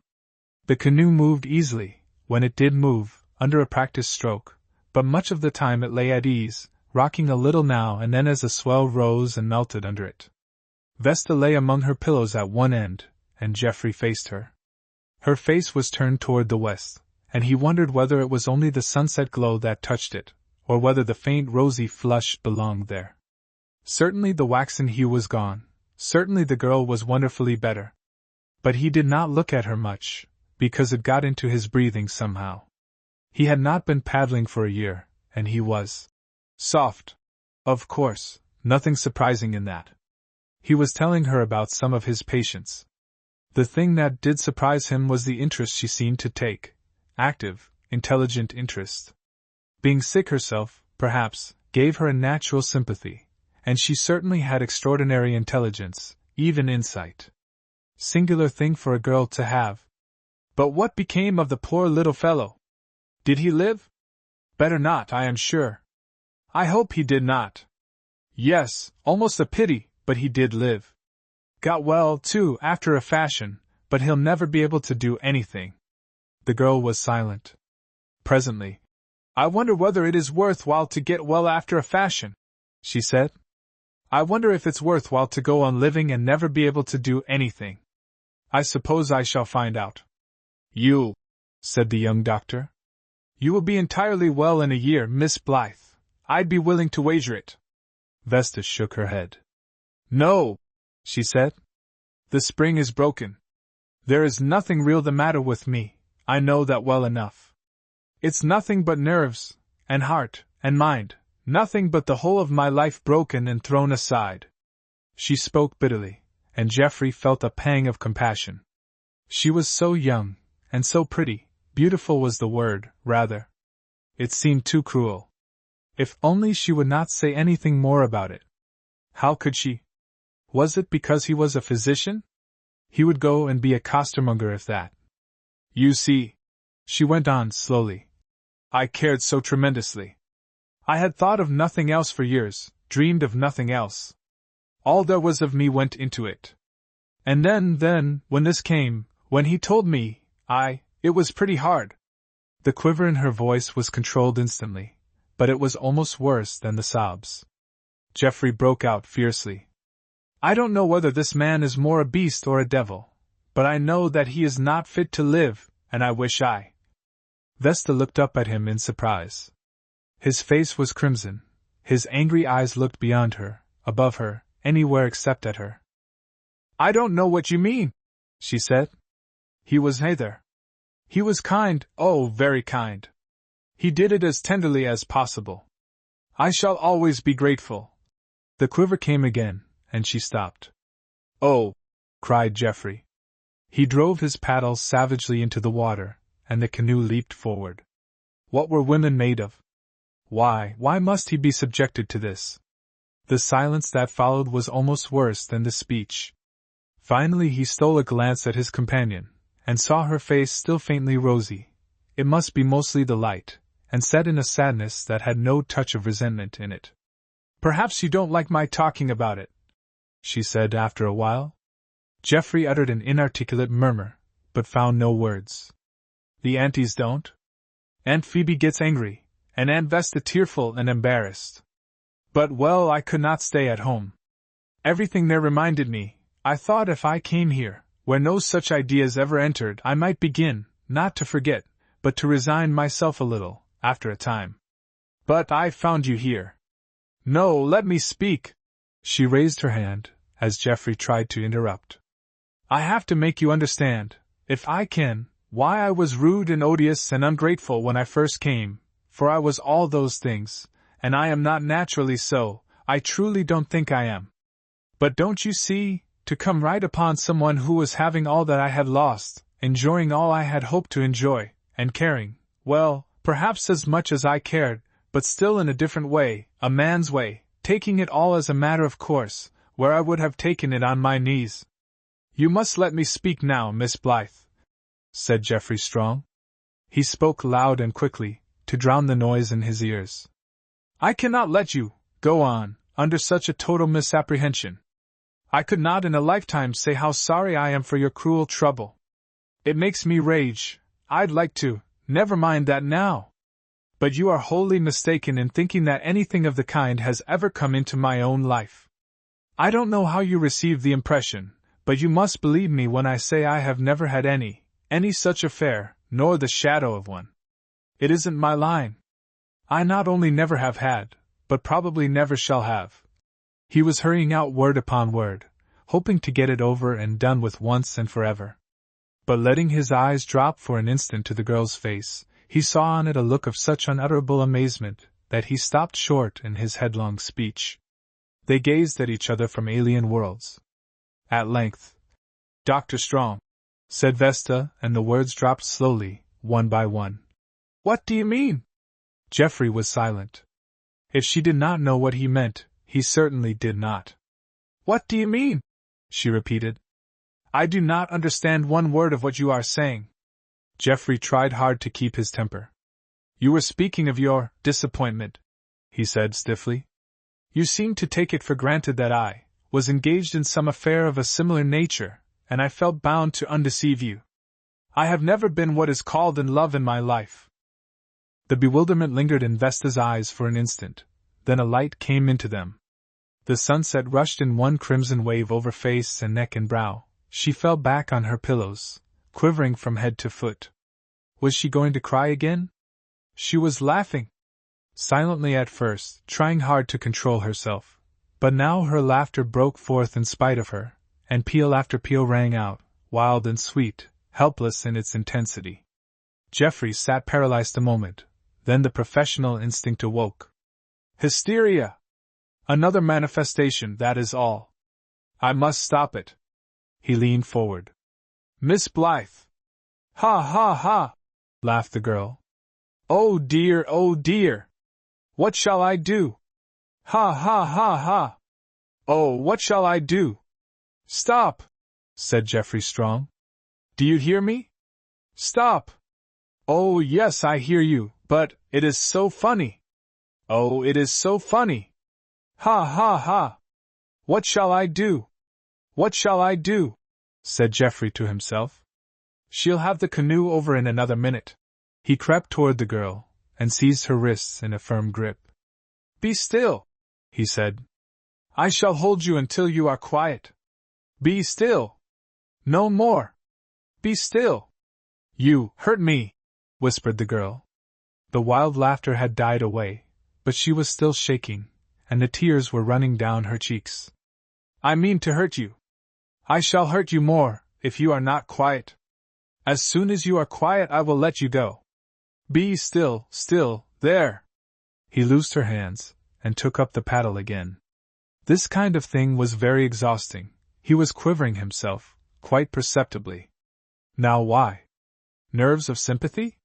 He paddled on in silence. The sun went down, and the afterglow spread and brightened along the sky. He hardly thought of his companion, his whole mind bent on suppressing the turmoil that was going on in himself.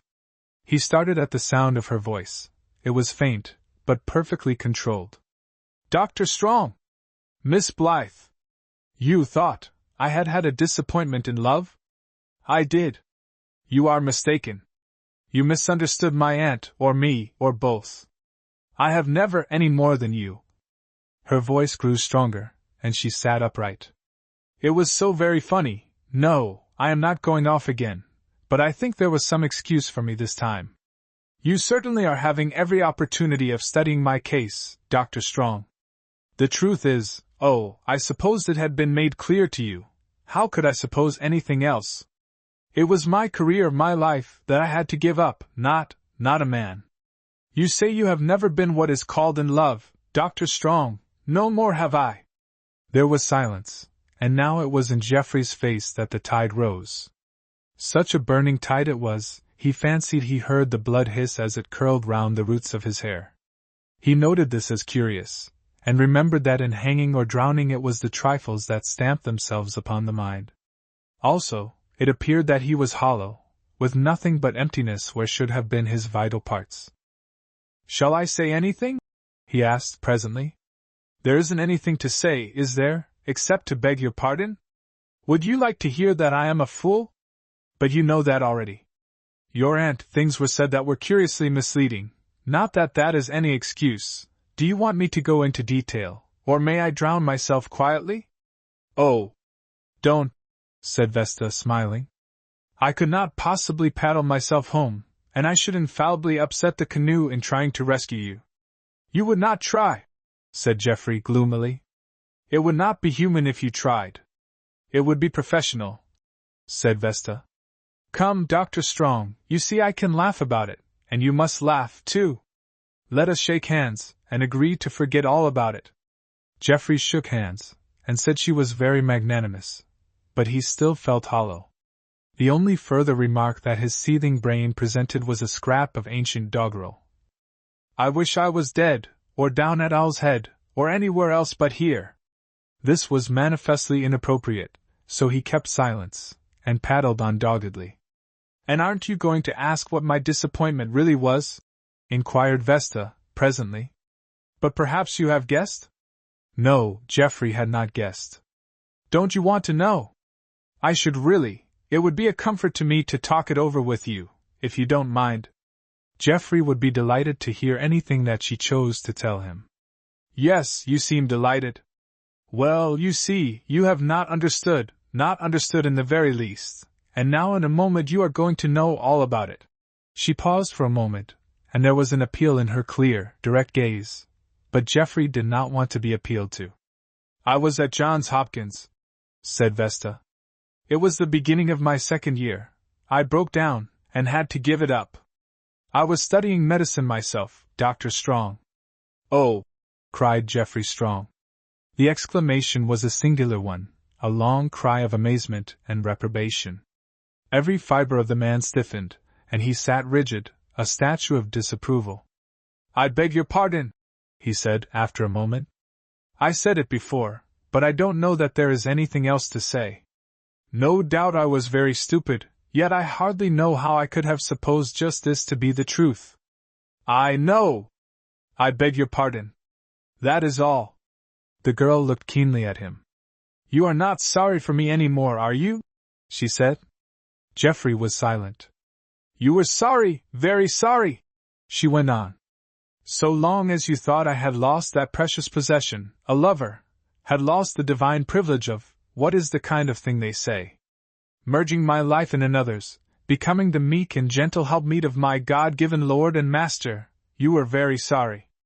I could not make it out, it was so unlike what I expected from you. It was so human, so kind, so womanlike.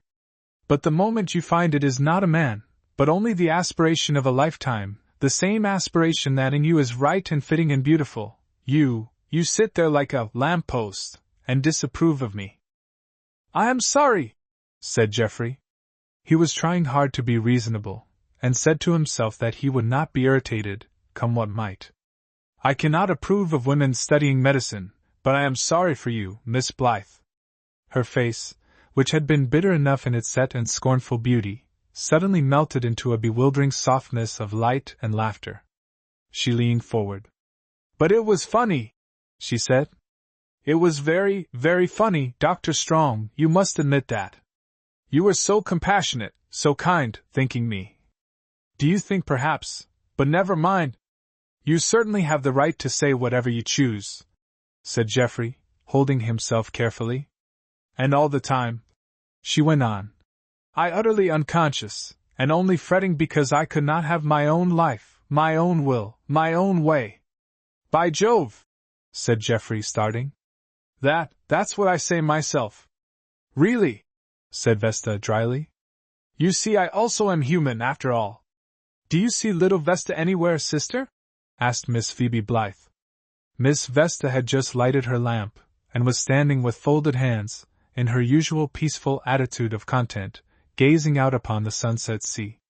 A black line lay out there on the rosy gold of the water. She had been watching it, watching the rhythmic flash of the paddle, and thinking happy, gentle thoughts, such as old ladies of tender heart often think.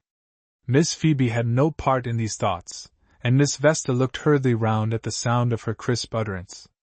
Her breath fluttered a little, but she did not speak. Miss Phoebe came up behind her and peered out of the window. "I don't see where the child can be," she said, rather querulously.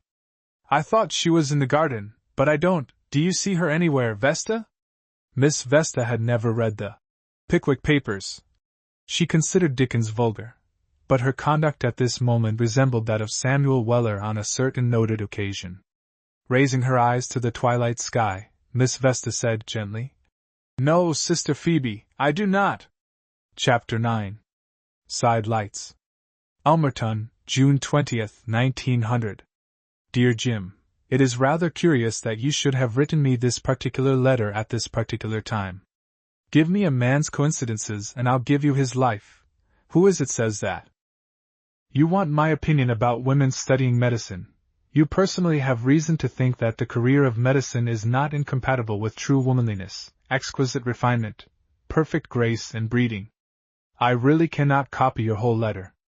The symptoms are, alas, only too familiar. You have met your fate again, and those foolish old Greeks used to believe there were only 3 of them, and she is a doctor, or is going to be one. Well, it's curious, as I said, for it happens that I have been thinking more or less about the same matter. I used to feel very strongly about it. Hang it, I still feel very strongly about it. A girl doesn't know what she is doing when she goes into medicine. I grant that she does it, in many cases, from the highest possible motives. I grant that she is far ahead of most men in her ideas of the profession, and what it means, or ought to mean. But, all the same, she doesn't know what she is going in for, and I cannot conceive of a man's letting any woman he cares for go on with it. She must lose something, she must, I tell you, she cannot help it. And even if it isn't the essential things, still it changes her. She is less woman, less, whatever you choose to call it. A coarser touch has come upon her, and she is changed. Well, I say I believe all this, and I do, with all my soul, and yet, as you say, it's cruel hard for a young creature, all keyed up to a pitch of enthusiasm and devotion and noble aspiration, to be checked like a boy's kite, and brought down to the ground and told to mind her seam. It's cruel hard, I can see that. I can feel and sympathize intensely with all that part of it, and honor the purpose and the spirit, even though I cannot approve of the direction. Oh, glancing at your letter again, I see that in your friend's case everything seems to be going on smoothly. Well, the principle remains the same. I suppose, I seem to have drifted away from your question, somehow. I suppose one woman in 10,000 may make a good physician. I suppose that this 10,000th woman, a woman who is all that you say, may be justified, perhaps, in becoming a physician. Whether a woman physician can remain all that you say, that is the question.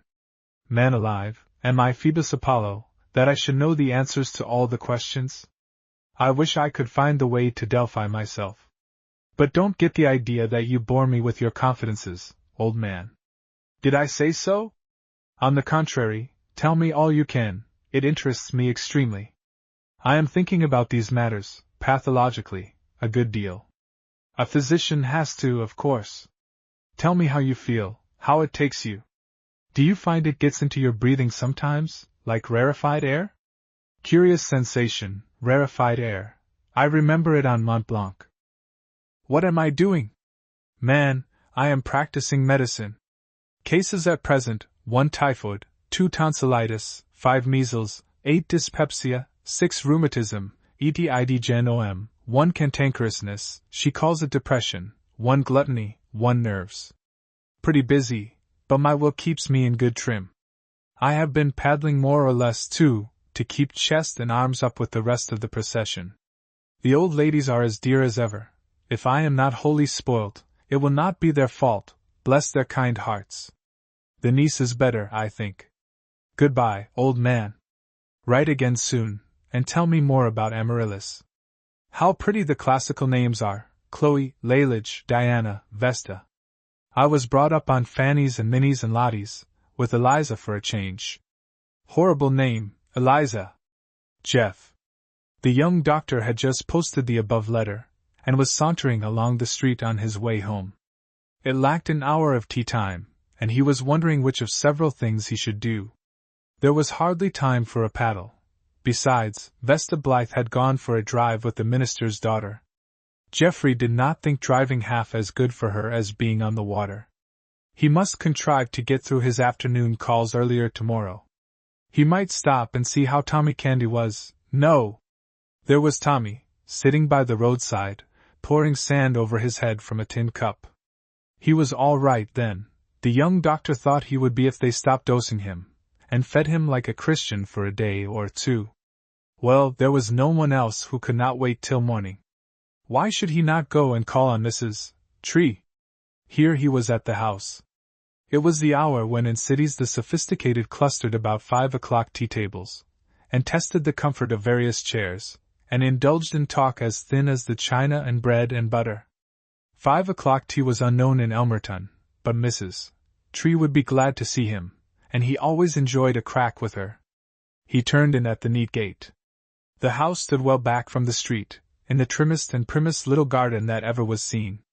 Most of the shrubs were as old as their owner, and had something of her wrinkled sprightliness, and the annuals felt their responsibilities, and tried to live up to the York and Lancaster rose and the strawberry bush. The door was opened by a brownie, disguised in a cap and apron. This was Direxia Hawkes, aunt to Diploma Grati. In his mind Geoffrey had christened the little house the Ant's Nest, but he never dared to tell anybody this. "Well, Direxia, how is Mrs. Tree today? Would she like to see me, do you think?" "She ain't no need to see you." The young doctor looked grieved, and turned away. "But I expect she'd be pleased to. Step in." This was Direxia's one joke, and she never tired of it, no more did Geoffrey. He entered the cool dim parlor, which smelt of red cedar. The walls were paneled with it. The floor was of polished oak, dark with age. The chairs and tables were of rare foreign woods, satin and leopard wood, violet wood, and ebony. The late Captain Tree had been a man of fancy, and sailing on many seas, never forgot his name, but bought precious woods wherever he found them. "Here's the doctor," said Direxia. "I expect he'll keep right on coming till he finds you sick." "That's what he will do," said Geoffrey. "No chance for me today, though, I see. How do you do, Mrs. Tree? I think it is hardly respectable for you to look so well. Can't you give me one little symptom? Not a tiny crick in your back? You ought to have one, sitting in that chair." Mrs. Tree was sitting bolt upright in an ancient straight-backed chair of curious workmanship. It was too high for her, so her little feet, of which she was inordinately vain, rested on a hassock of crimson tapestry. She wore white silk stockings, and slippers of cinnamon-colored satin to match her gown. A raffled black silk apron, a net kerchief pinned with a quaint diamond brooch, and a cap suggesting the Corinthian order, completed her costume. Her face was netted close with fine wrinkles, but there was no sign of age in her bright dark eyes. "Never you trouble yourself about my cheer," said the old lady with some severity. "Sit down and one yourself, there are plenty of lolloping ones if your back's weak, and tell me what mischief you have been up to lately. I wouldn't trust you round the corner. You'll break my heart some day," said Geoffrey, with a heavy sigh. "And then you will be sorry, Mrs. Tree." "Mischief? Let me see. I set Jim Arthur's collarbone this morning. Do you care about Jim Arthur? He fell off his bicycle against a stone wall." "Serve him right, too," said Mrs. Tree. "Riding that nasty thing, running folks down and scaring their horses. I'd put 'em all in the bonfire pile if I was town council. Your turn will come some day, young man, for all you go spinning along like a spool of cotton. How's the girls?" She rang the bell, and Direxia appeared. "Bring the cake and sherry," she said. "It's a shame to spoil boys, but when they're spoilt already, there's less harm done. How's the girls?" Geoffrey reported a clean bill of health, so far as Miss Phoebe and Miss Vesta were concerned. "I really am proud of Miss Phoebe," he said. "She says she feels 10 years younger than she did 3 months ago, and I think it's true." "Phoebe has no call to feel 10 years younger," said Mrs. Tree shortly. "She's a very suitable age as it is. I don't like to see a cat play kitten, any more than I like to see a kitten play cat. How's the child?" "I should like to see Miss Phoebe playing kitten," said Geoffrey, his eyes dancing. "It would be something to remember." "What child, Mrs. Tree?" "The little girl, little Vesta. Is she coming out of her tantrums, think?" "She is a great deal better, certainly," said Geoffrey. I feel sure that she will recover entirely in time. But you must not call her trouble tantrums, Mrs. Tree, really. Neurasthenia is a recognized form of. You must have looked quite pretty when you was short-coated," said the old lady irrelevantly. "Have some wine? The cake is too rich for you, but you may have just a crumb. You must have been the wickedest thing alive when you were 18, said Geoffrey, pouring out the amber sherry into a wonderful gilt glass. "I wish Direxia would stay in the room and matronize me, I'm afraid, I tell you. If Direxia had nothing better to do, I'd send her packing," said Mrs. Tree. "Here." They touched glasses solemnly. "Wishing you luck in a wife," said the old lady. "Good gracious!" cried Geoffrey. "It's what you need, young man, and you'd better be looking out for one. There must be someone would have you, and any wife is better than none." She looked up, though not at Geoffrey, and a twinkle came into her eyes. "Do you call little Vesta pretty, now?" she asked. "Not pretty," said Geoffrey. "That is not the word." "Then you'd better not call her anything," said Mrs. Tree, "for she's in the door behind ye." Geoffrey started violently, and turned around. Vesta was standing framed in the dark doorway. The clear whiteness of her beauty had never seemed more wonderful. The faint rose in her cheeks only made the white more radiant. Her eyes were no longer agate-like, but soft and full of light. Only her smile remained the same, shadowy, elusive, a smile in a dream. When the young doctor remembered his manners and rose to his feet, after all, it was only a moment or two, he saw that Miss Vesta was standing behind her niece, a little gray figure melting into the gloom of the twilight hall. The two now entered the room together. "And Vesta wanted you to see my new hat, Aunt Tree," said the girl. "Do you like it?" "Yes," said Miss Vesta, coming forward timidly. "Good evening, Aunt Marcia." "Oh, good evening to you, Dr. Strong. The hat seemed to me so pretty, and you are always so kindly interested, Aunt Marcia. I ought to apologize to you, Dr. Strong, for introducing such a subject." "Vesta, don't twitter," said Mrs. Tree. "Is there anything improper about the hat?" "It's very well, child, very well. I always like to scoop myself, but folks don't know much nowadays. What do you think of it, young man?" Geoffrey thought it looked like a lunar halo, but he did not say so. He said something prim and conventional about its being very pretty and becoming. "Are you going to sit down?" asked Mrs. Tree. "I can't abide to see folks standing round as if they was hat poles." Miss Vesta slipped into a seat, but the younger Vesta shook her head. "I must go on," she said.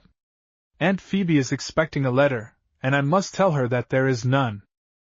"Yes, dear, yes," said Miss Vesta. "Your Aunt Phoebe will be impatient, doubtless, you are right. And perhaps it will be best for me, too." She half rose, but Mrs. Tree pulled her down again without ceremony. "You stay here, Vesta," she commanded. "I want to see you.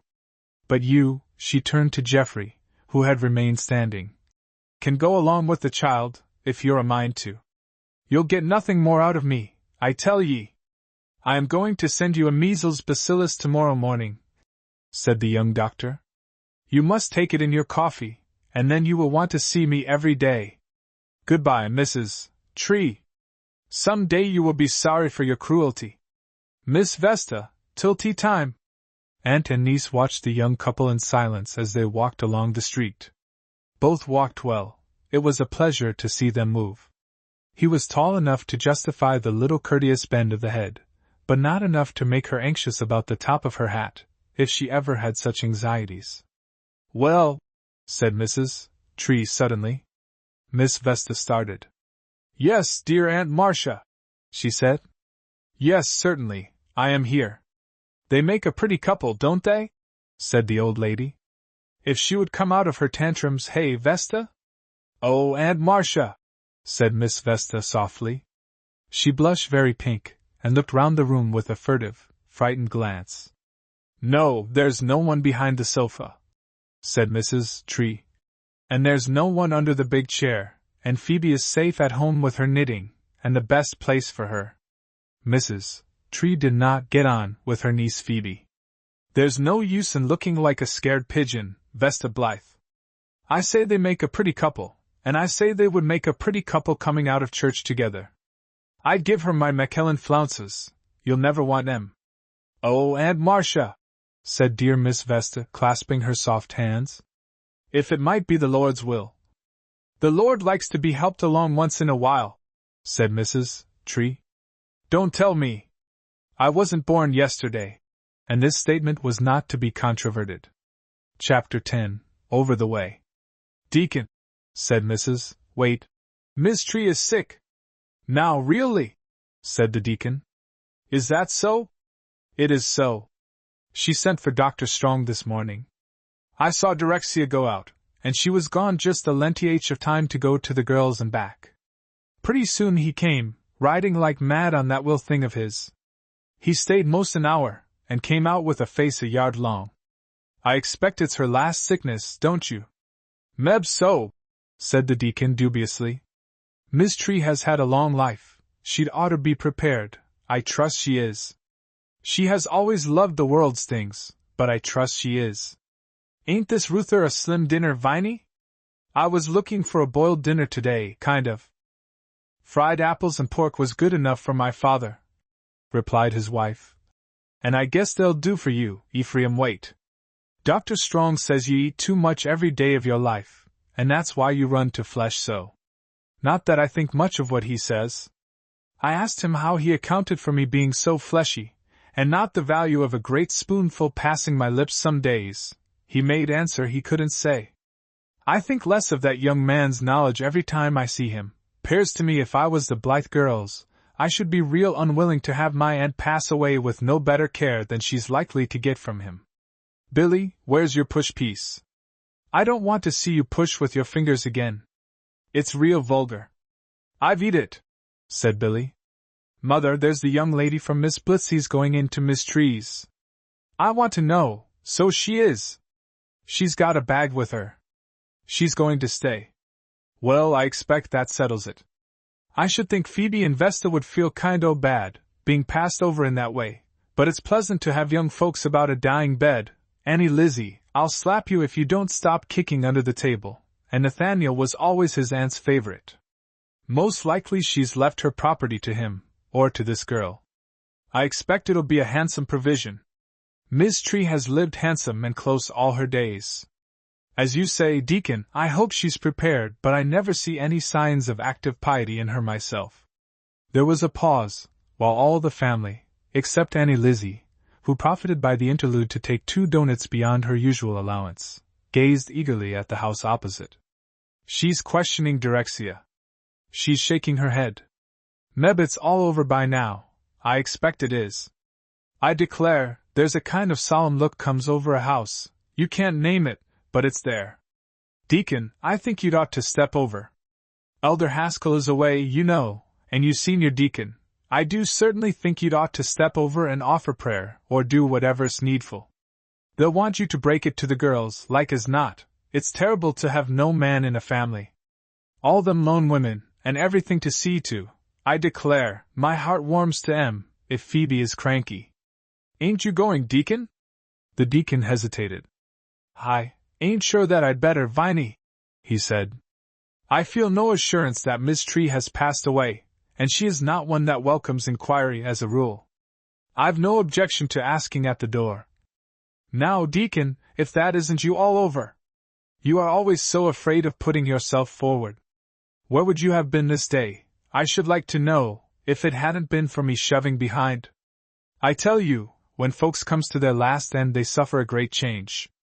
If you let that woman die, though it's my firm belief she's dead already, without at least trying to bring her state before her, you'll have to answer for it. I won't be responsible. Here's your hat, now you go right over. There's no knowing. There's Dr. Strong going in now, pleaded the deacon. Most likely he will see too. Ephraim, wait. Look me in the eye. We've lived opposite neighbors to Miss Tree 20 years, and do you think I'm going to have it said that when her time came to die we stood back and let strangers, and next door to heathen, do for her? If you don't go over, I shall. Meb, I'd better go anyway. Wait till I get my bunnet. It ended with the deacon's going alone. Slowly and unwillingly he plodded across the street, and shuffled up the walk. Timidly and half-heartedly he lifted the shining knocker and let it fall. Direxia Hawkes opened the door, and he passed in. Well? Said Mrs. Waite. The deacon had not made a long stay at the opposite house. Returning faster than he came, his large white cheeks were slightly flushed. His pale blue eyes wore a startled look. He suffered his wife to take his hat and stick from him, and opened his mouth once or twice, but said nothing. Well? said Mrs. Wait again. Is she dead, Deacon? Ephraim, what has happened to you? Have you lost the use of your speech? Oh! What will become of me, with these four innocent? Woman, be still, said Ephraim Waite, and his wife was still, gaping in utter bewilderment at this turning of her mammoth but patient worm. Mrs. Tree is not dead, resumed the deacon. I don't see as she's any more likely to die than I am. I don't see as there's any living thing the matter with her, except the devil. At this second outburst Mrs. Waite collapsed, and sat down, her hands on her knees, staring at her husband. The children whimpered and crept behind her ample back. Pa was transformed. I went to that house, Deacon Waite went on. Against my judgment, Viney, you know I did. I felt no call to go, quite the reverse, but you were so. I found Ms. Tree sitting up straight in her chair in the parlor. She had her nightcap on, and her feet in a foot muff, but that was all the sign of sickness I could see. She looked up at me as wicked as ever I saw her.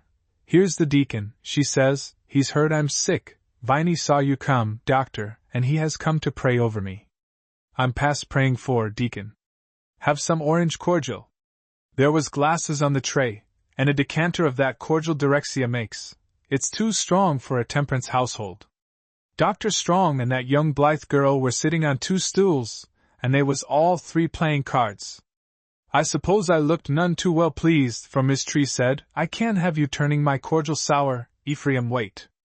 Remember when you stole oranges out of the schooner, and Captain Tree horsed you up and spanked you. Here's your health, Ephraim. She looked at me for a minute sharp and quick. I was seeking for some word that might bring her to a sense of her state, and what was fitting at her age, and then she begun to laugh. You thought I was dead, says she. You thought I was dead, I see it in your face, and Viney sent you to view the remains. You go home, and tell her I'll bury ye both, and do it handsome. Go long with ye. Scat! That was the expression she used, to a senior deacon of the congregation she sits in. I believe Satan has a strong hold on that old woman. I think I will go to my room, wife. Do you think there is really anything the matter with Aunt Tree? Asked Vesta. She had followed the young doctor out into the prim little garden, and was picking some late roses as she spoke. I can't make out anything, said Geoffrey. She says she has a pain, and tells me to find out where it is, if I know anything, and then she laughs in my face, and refuses to answer questions. I think Mr. Tree must have had a lively time of it. She's perfectly delightful, though. Her pulse and temperature are all right. She looks well. Of course at that age the slightest breath blows out the flame, but I cannot make out that anything is actually wrong. I suspect. What? Said Vesta. I suspect she simply wanted you to come and stay with her, and made this an excuse. But I would have come. There was no need of any excuse. I would have come in a minute if she had asked me. I am so very much stronger, and I love to stay here. You won't stay long though, will you? It can't be necessary, not in the least necessary. She is really perfectly well, and we, your aunts, that is, the house will be too forlorn without you. Vesta laughed. She had a delightful laugh. You have charming manners, she said. I can't help knowing that you will really be glad to be rid of me, all but Aunt Vesta, dear Aunt Vesta. You don't know, said Geoffrey. It won't be the same place without you. Yes, I do know, Aunt Phoebe told me. You said the 3 of you made the perfect triangle, and you wouldn't let in the Tsar of Russia or the Pope of Rome to spoil it. Oh. But that was before, that was when things were entirely different, said Geoffrey. To tell the truth, I think I was about 12 years old when I first came to the house. I am growing up a little, Miss Blythe, I truly am. And you are not in the least like the Tsar or the Pope either, and I wish you would come back. Mayn't I have a rose, please? Oh. All you want, I am sure, said Vesta heartily. But they are not really so pretty as those at home. I thought perhaps you would give me one of those in your hand, said Geoffrey half timidly. Thank you? I don't suppose. He was about to suggest her pinning it on his coat, but caught sight of Mrs. Waite at the opposite window, and refrained. Do you know any Spanish? he asked, abruptly. Spanish? No, said Vesta, looking at him wide-eyed. Not even names of flowers? No. How should I? Why do you ask? Oh, nothing. I was thinking of learning it one of these days, but I don't believe I shall. Come and walk a little way, won't you? You look tired. I can't, you must not stay here if you are going to get tired, you know. Old people are very exacting sometimes. Oh, I shall not get tired. You can't think how much better I am. No, I must go back now, Dr. Strong. Aunt Tree might want something. Physician's orders, said Geoffrey peremptorily. Dose of 1/2 mile, to be taken immediately. Won't you please come, Miss Blythe? I want to tell you about a very interesting case. Mrs. Waite peered over the window blind. She was carrying a cup of tea to the deacon, who was feeling poorly, but had paused at sight of the young couple. If that girl thinks of making up to that young man, she said, she's got hold of the wrong cob, I can tell her. Meripetus made him a napkin holder, worked Bonaparte on it in cross-stitch on blue satin, and he give it to the girl's cat for a collar. I see the cat with it on. I don't want to see no clearer than that how he treats young ladies. I wish Dr. Stedman was home. Chapter 11. Broken Bones. Another bicycle accident. This time it was a head-on collision, two boys riding at each other round a corner, as if for a wager. The young doctor had patched them both up, there being no broken bones, only a dislocated shoulder and many bruises, and was now riding home, reflecting upon the carelessness of the human race in general, and of boys in particular. Here was one of the great benefactions of modern civilization, a health and pleasure-giving apparatus within the reach of all, and often turned into an engine of destruction by senseless stupidity. Mrs. Tree would burn all bicycles if she could have her way. Not that Mrs. Tree was stupid, far from it. Miss Phoebe disapproved of them, Miss Vesta feared them, and evidently expected his to blow up from day to day. What would they all say if they knew that he had been trying to persuade Vesta to ride with him? He called her Vesta in his thoughts, merely to distinguish her from her aunt. He was quite sure it would be the best possible exercise for her, now that she was so much stronger. So far, she had met all his representations with her gentle. No! Not gentle. Geoffrey would be switched if she was gentle. Her quiet negative. Her aunts would not like it, and there was an end. Well, there wasn't an end. A reasonable person ought to listen to reason, and be convinced by it. Vesta did not appear to be reasonable yet, but she was intelligent, and the rest would come as she grew stronger. And he had no right to say she was not gentle. She could be the gentlest creature that ever lived, when it was a question of a child, or a bird, or anything that was hurt, in short. When that little beggar fell down the other day and barked his idiotic little shins, the way she took him up, and kissed him, and got him to laughing, while he, Geoffrey, plastered him up, and it hurt too, getting the gravel out. When that violoncello note gets into her voice, well, you know. Yes, she must certainly ride the bicycle. What could be more restoring, more delightful, than to ride along a country road like this, in the soft afternoon, when the heat of the day was over? The honey clover was in blossom, there were clusters of it everywhere, making the whole air sweet. Of course he would watch her, keep note of her color and breathing, see that she did not overdo it. Of course it was his business to see to all that. What was that the old professor used to say? There are two hands upon the pulse of life, the detective's, to surprise and confound, the physician's, to help and to heal. It was that, after all, that feeling, that decided one to be a physician.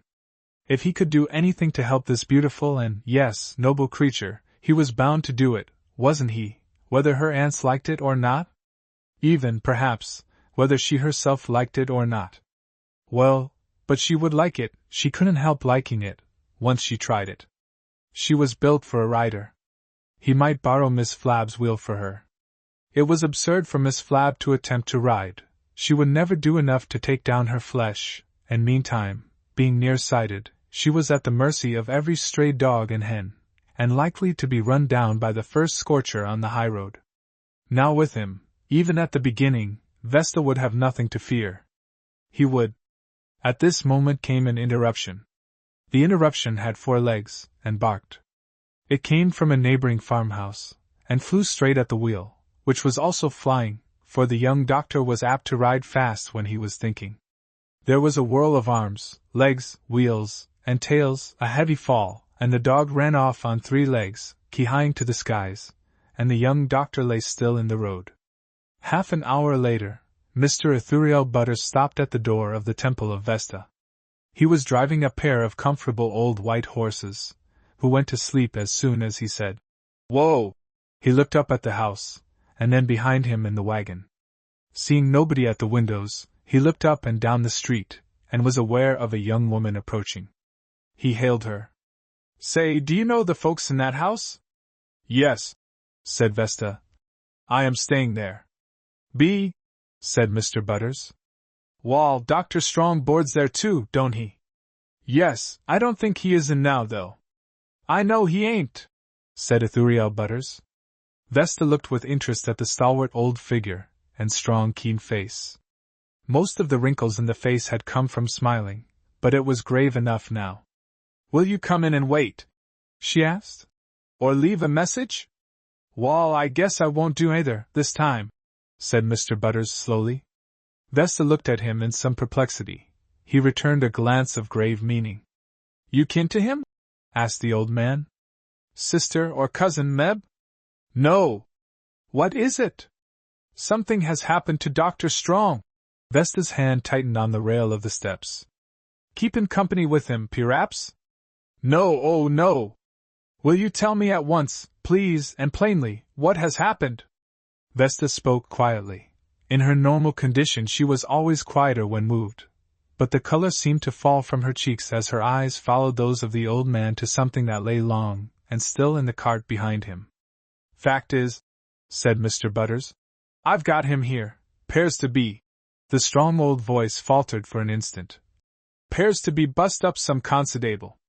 I found him in the road a piece back, with his velocipede tied up all over him. He ain't dead, nor he ain't asleep, but I can't get nothin' out of him, so I jest brung him along. I'll H'ist him out, if you say so." "Can you?" said Vesta. "I will help you. I am strong enough. Will your horses stand?" "They can't fall down, 'count of the shafts," said Mr. Butters, clambering slowly down from his seat. "And they won't do nothin' else. We'll get him out now jest as easy. I think a sight of that young feller made me feel bad, I tell ye, to see him there all stove up, and think Meb." "Don't, please," said Vesta. "I am not very strong." "Thought you said you was," said Ithuriel Butters. "You stand one side then, if it's the same to you. I can carry him as easy as I would a baby, and I wouldn't hurt him no more'n I would one." "There are 2 hands upon the pulse of life," said the young doctor. No one replied to this remark, nor did he appear to expect a reply. The room was darkened, and he was lying on his bed, at least someone was, he supposed it was himself. There was a smell of drugs. Someone had been hurt. "There are 2 hands upon the pulse of life," he repeated. "The detectives to surprise and confound, the fizz, what?" "Physicians," said someone. "That's it. The physicians, to help and to heal. This appears to be combination, both." The hand was removed from his wrist. He frowned heavily, and asked if he were a Mohammedan. Receiving no answer, repeated the question with some irritation. "I don't think so," said the same quiet voice. "Then why turban?" He frowned again, and brought the folds of linen lower over his nose. They were quietly readjusted.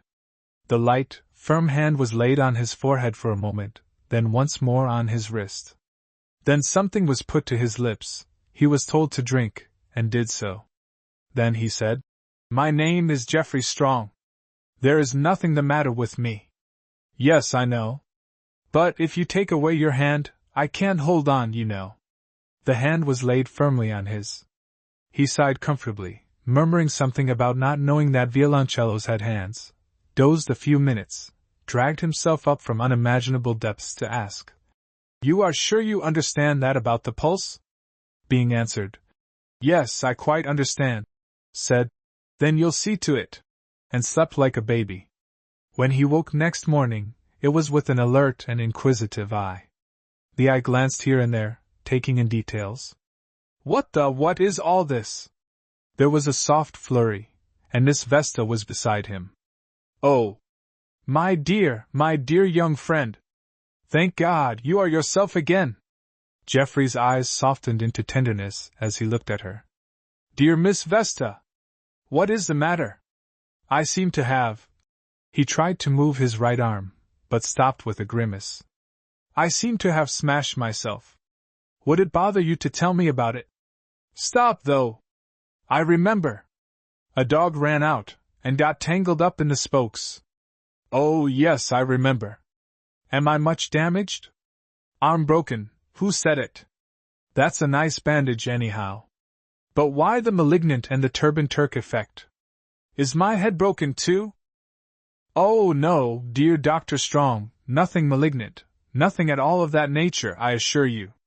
Oh, I hope the arm is properly cared for. But it was so unfortunate his being laid up with pleurisy just at this time, wasn't it? And a severe contusion on your head, you see, so that for some hours we were sadly. But now you are entirely yourself, and we are so humbly and devoutly thankful, dear Dr. Strong. I think you might say Geoffrey, when I am all broke up, said the boy. Geoffrey, dear Geoffrey, murmured Miss Vesta, patting his sound arm softly. I think you might sit down by me and tell me all about it. Who is laid up with pleurisy? How much am I broken? Who brought me home? Who set my arm? I want to know all about it, please. The young doctor spoke with cheerful imperiousness. Miss Vesta glanced timorously toward the door, then sat down by the bedside. Hush! She said softly. You must not excite yourself, my dear young friend, you must not, indeed. I will tell you all about it if you are quite sure you ought to be told. You are a physician, of course, but she was very anxious that you should not be excited. Who was anxious? I shall be very much excited if you keep things from me, Miss Vesta. I feel my temperature going up this moment. Dear! Dear! Cried poor Miss Vesta. Try to restrain it, Geoffrey, I implore you. I will tell you at once. As you surmise, my dear, a dog, we suppose it to have been a dog, though I am not aware that anyone saw the accident. An old man whom you once attended, Mr. Butters, you spoke of him, I remember, found you lying in the road, my child, quite unconscious. He is an unpolished person, but possessed of warm affections. I can never forget his tender solicitude about you. He brought you home in his wagon, and carried you into the house. He volunteered to go to Greening for Dr. Namby. Namby never put on this bandage, interrupted Geoffrey. No, Geoffrey, no. We do not think highly of Dr. Namby, but there was no one else, for you seem to feel so strongly about Dr. Pottle. Pottle is a boiled cabbage head, said Geoffrey. He couldn't set a hen's leg without tying it in bow knots, let alone a man's arm. Who did set it, Miss Vesta? I'm sure I must be up to 105 by this time. I can't answer for the consequences, you know, if... Oh! Hush! Hush! Cried Miss Vesta. He had the pleurisy, as I said, very badly indeed, poor man, so that he was quite invalid. Pottle had? Serve him. No, Geoffrey, Dr. Namby had. And so, she was quite positive she understood the case, and Mr. Butters upheld her. Oh, I trust I did not do wrong in allowing her to take so grave a responsibility, Sister Phoebe in bed with her erysipelas. Geoffrey, you will not be angry, my dear young friend. Little Vesta set the arm. The word finally spoken, Miss Vesta sat panting quickly and softly, like a frightened bird, her eyes fixed anxiously on the young doctor. The young doctor whistled, then considered the arm again with keen scrutiny. That is, she did she? He said, half to himself. He felt it all over with his sound hand, and inspected it again. Well, it's a mighty good job, he said. Whoever did it. Miss Vesta's sigh of relief was almost a gasp. Geoffrey looked up quickly, and saw her gentle eyes brimming with tears. You dear angel! he cried, taking her hand. I have made you anxious. I am a brute, a cuttlefish. Hang me, somebody do! Oh! Hush, hush! My boy! Cried the little lady, wiping away her tears. It was only the relief, Geoffrey. To feel that you are not angry at her. Sister Phoebe would call it presumption, but Vesta did not mean to be presumptuous, Geoffrey, and that you think it is not so ill done as I feared. I am so happy, that is all, my dear. She wept silently, and Geoffrey lay and called himself names. Presently, where is she? He asked. Sister Phoebe? She is still in bed, and suffering a good deal. I am continuing the remedies you gave her. I have thought it best to let her suppose that Dr. Namby had attended you, Geoffrey. She is very nervous, and I feared to excite her. Geoffrey commended her wisdom, but made it clear that he was not thinking of Miss Phoebe. Couldn't he see Miss Little Vesta? He asked. He wanted to thank her for what she had done, and ask just how she had done it. There were all sorts of details. In short, it was important that he should see her at once. Asleep? Why, it seemed unreasonable that she should be asleep at this hour of the morning. Was she not well? She watched by you most of the night, Miss Vesta confessed. Your head, she was afraid of congestion, and wanted the cloths changed frequently. She would not let me sit up, Geoffrey, though I begged her to let me do so. She will come as soon as she wakes, I am sure. I told you I was a cuttlefish, said Geoffrey.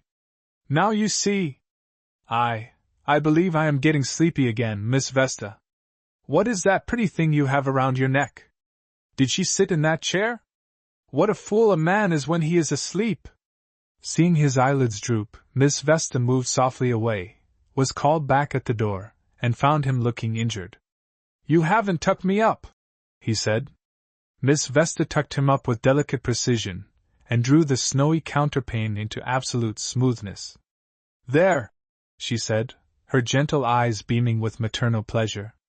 Is there anything else, dear doctor? I mean, dear Geoffrey? No, nothing, unless I don't suppose angels ever kiss people, do they? Very pink indeed, even to her pretty little ears, Miss Vesta stooped and deposited a very small and very timid kiss on his forehead, then slipped away like a little shocked ghost, wondering what Sister Phoebe would say. Chapter 12. Convalescence. Where did you get your splints? Asked Geoffrey. Was this thing all arranged beforehand? You confessed to the bandages in your trunk. Vesta laughed. Your poor cigars. I tumbled them out of their box with very little ceremony. See them, scattered all over the table. I must put them tidy. She moved to the table, and began piling the cigars in a hollow square. A cigar box makes excellent splints, she said. Did you ever try it? But Geoffrey was thinking what a singular amount of light a white dress seemed to bring into a room, and did not immediately reply. When he did speak, he said, You watched me, I kept you up all night. I ought to be shot. That would be twice as troublesome, said Vesta gravely. I can set an arm, but I don't know anything about wounds, except theoretically. Perhaps you wouldn't like theoretic treatment. Perhaps not. Was there? It seems a perfectly absurd question to ask, but well, was anyone playing the cello here last night? Why do you laugh? Only because you seem to have the cello so on your mind. You said such funny things last night, while you were light-headed, you know. Geoffrey became conscious of the roots of his hair. What did I say? He asked. You seemed to think that someone was playing the cello, or rather, you fancied there was a cello in the room, and it seemed to be endowed with life. You said I didn't know that cellos had hands, and then you asked if it spoke Spanish. I couldn't help laughing a little at that, and you were quite short with me, and told me I that didn't know phlox from flaxseed. It was very curious. Must have been, said Geoffrey dryly. I'm only thankful. Was that the worst thing I said? Wasn't that bad enough? Yes, that was the very worst. I am going out now, Dr. Strong. Is there anything I can do for you? Going out, repeated Geoffrey in dismay. Yes. I have some errands to do. What is it? for the cloud on his brow was unmistakable. "Oh, nothing! I thought you were going to see to this crack in my skull, but it's no matter. It is hardly 2 hours since I dressed it," said Vesta. "I thought you said it felt very comfortable." "Well, it did, but it hurts now, considerably. No matter though, if you are busy I dare say I could get Pottle to come in sometime in the course of the day." He had the grace to be ashamed of himself, when Vesta brought basin and sponge, and began quietly and patiently to dress the injured temple. "I know I am fractious," he said plaintively. "I can't seem to help it." He looked up, and saw her clear eyes intent and full of light. "It is healing beautifully," she said. "I wish you could see it, it's a lovely color now." "It's a shame to give you all this trouble," said Geoffrey, trying to feel real contrition. "Oh, but I like it," he was cheerfully assured. "It's delightful to see a cut like this." "Thank you," said Geoffrey. "I used to feel that way myself." "And the callus is going to form quickly in the arm, I am sure of it," said Vesta, with shining eyes. "I am so pleased with you, Dr. Strong. And now, there. Is that all right? Take the glass and see if you like the looks of it. I think the turban effect is rather becoming. Now, is there anyone you would like me to go and see while I am out? Of course, I have no diploma, nothing of the sort, but I could carry out your orders faithfully, and report to you." "Oh, you are very good," said Geoffrey. "But you would be gone all your aunts might need you, don't you think?" "No, indeed. Aunt Phoebe is better. I gave her the drops, and Aunt Vesta is bathing her now with the lotion. I can take the afternoon perfectly well." "Your casebook? This one?" "No, truly, Dr. Strong, it will be a pleasure, a real pleasure." "You're awfully good," said Geoffrey, ruefully. "It is the most unfortunate combination I ever heard of," said Miss Phoebe Blythe. Miss Phoebe was in bed, too, and suffering very considerable discomfort. Erysipelas is not a thing to speak lightly of, and if it got into Miss Phoebe's temper as well as into her eyes, this was not to be wondered at. Miss Vesta murmured some soothing words, and bathed the angry red places gently, but Miss Phoebe was not to be soothed. "It is all very well for you, Vesta," said the poor lady. "You have never had any responsibility. Of course it is not to be supposed that you should have, with what you have gone through. But with all I have on my shoulders, to be laid up in this way is, really, I must say." This last remark was the sternest censure that Miss Phoebe was ever known to bestow upon the orderings of Providence. "Has Dr. Pottle attended to the doctor's arm this morning?" This was the question Miss Vesta had been dreading. She pretended not to hear it, but it was repeated with incisive severity. "You are getting a little hard of hearing, Vesta. I asked you, has Dr. Strong's arm been attended to this morning?" "Yes." "Oh, yes, Sister Phoebe, it has. And it is healing finely, and so is his head. She says, I mean." "You mean he says," said Miss Phoebe, with a superior air. "This excitement is too much for you, Vesta. We shall have you breaking down next. I do not know that I care to hear precisely what Dr. Pottle says. In such an emergency as this we were forced to call him in, but I have a poor opinion of his skill, and none of his intelligence. If our dear Dr. Strong is doing well, that is all I need to know." "Yes, Sister Phoebe," acquiesced Miss Vesta, with silent thanksgiving. "When you next visit Dr. Strong's room," Miss Phoebe continued, "I regret that you should be obliged to do so, my dear Vesta, but the disparity in your years is so great as to obviate any glaring impropriety, and besides, there seems to be no help for it. When you next visit him, I beg you to give him my kindest, yes, I am convinced that there can be no, you may say my affectionate regards, Vesta. Tell him that I find myself distinctly better today, thanks, no doubt, to the remedies he has prescribed, and that I trust in a short time to be able to give my personal supervision to his recovery. You may point out to him that a period of seclusion and meditation, even when not unmixed with suffering, may often be productive of beneficial results, moral as well as physical, and in a mind like his. Hark! What is that sound, Vesta?" Miss Vesta listened. "I think it is Dr. Strong," she said. I think he is singing, Sister Phoebe. I cannot distinguish the words. Very likely some hymn his mother taught him. Dear lad! He has a beautiful spirit, said Miss Phoebe. There are less signs of active piety than I could wish, but he has a beautiful spirit. Yes, you are right, it is a hymn, Vesta. Even if Miss Vesta had distinguished the words, it would have made little difference, since she did not understand Italian. For this is what the young doctor was singing. Voi che sapete cosa e l'amor, don, vidite io elho nel cure. The sisters listened, Miss Phoebe erect among her pillows, her nightcap tied in a rigid little bow under her chin, Miss Vesta sitting beside her, wistful and anxious, full of tender solicitude for sister, friend, niece, in fact, for all her little world. But neither of them could tell the young doctor what he wanted to know. It was near sunset when Vesta came again into the young doctor's room. He was sitting in the big armchair by the window. He was cross, and thought medicine a profession for dogs. I trust you have enjoyed your afternoon, he said morosely. Then he looked up at the radiant face and happy eyes, and told himself that he was a squid. Cuttlefish was too good a name for him.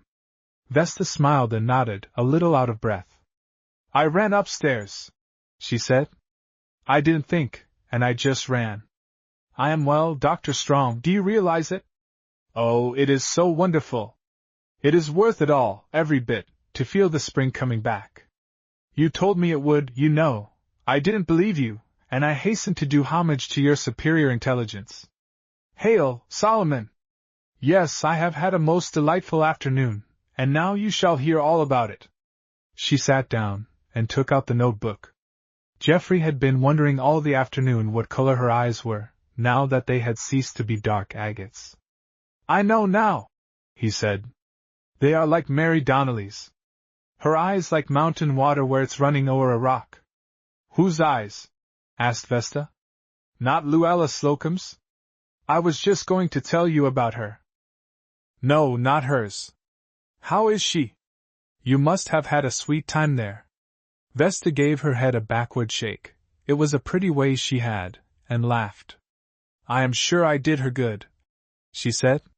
She was so angry at my coming, so sure I didn't know anything, and so consumed with desire to know what and where and how long I had studied, and what my father was thinking of to allow me, and what my mother would have said if she had lived to see the day, and what my aunts would say as it was, that she actually forgot her tic, poor soul, and talked a great deal, and freed her mind. It's a great thing to free the mind. But she said I need not call again, and I'm afraid I have got you into disgrace too, for when I said that you would come as soon as you were able, she sniffed, and said she would let you know if she wanted you. I am sorry. Are you? Said Geoffrey. I am not. She will send for Pottle tomorrow, and he will suit her exactly. Where else did you go? Several cases were given in detail, and for a time the talk was sternly professional. Geoffrey found his questions answered clearly and directly, with no superfluous words. Moreover, there seemed to be judgment and intelligence. Well, he always said that one woman in 10,000 might. Coming to the last case in the book, Vesta's face lightened into laughter. Oh, those Binney children, she said. They were so funny and dear. I had a delightful time there. They were all much better, Paul's fever entirely gone, and Ellie's throat hardly inflamed at all. They wanted to get up, but I didn't think they would better before tomorrow, so we played menagerie, and had a great time. Played menagerie? Yes. I made a hollow square with the cribs and some chairs, and they were the lions, and I was the tamer. We played for an hour, Mrs. Binney was tired, and I made her go and lie down, and then I sang them to sleep, dear little lambs, and came away and left them. I see, said Geoffrey. That is what made you so late. Do you think it's exactly professional to play menagerie for an hour and a half with your patients? Vesta laughed. The happy sound of her laughter fretted his nerves. I suppose that is the way you will practice, when you have taken your degree, he said disagreeably. The girl flushed, and the happy light left her eyes. Don't talk of that, she said. I told you I had given it up once and for all. But you are well now, and I am bound to say, You seem in many ways qualified for a physician.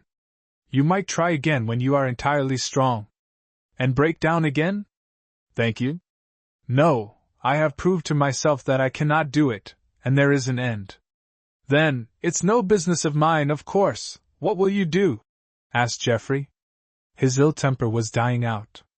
The sound of her voice, so full, so even, so cordial, filled him like wine. He wanted her to go on talking. It did not matter much about what. What will you do? He repeated, as the girl remained silent. Oh, I don't know. I suppose I shall just be a plain woman the rest of my life.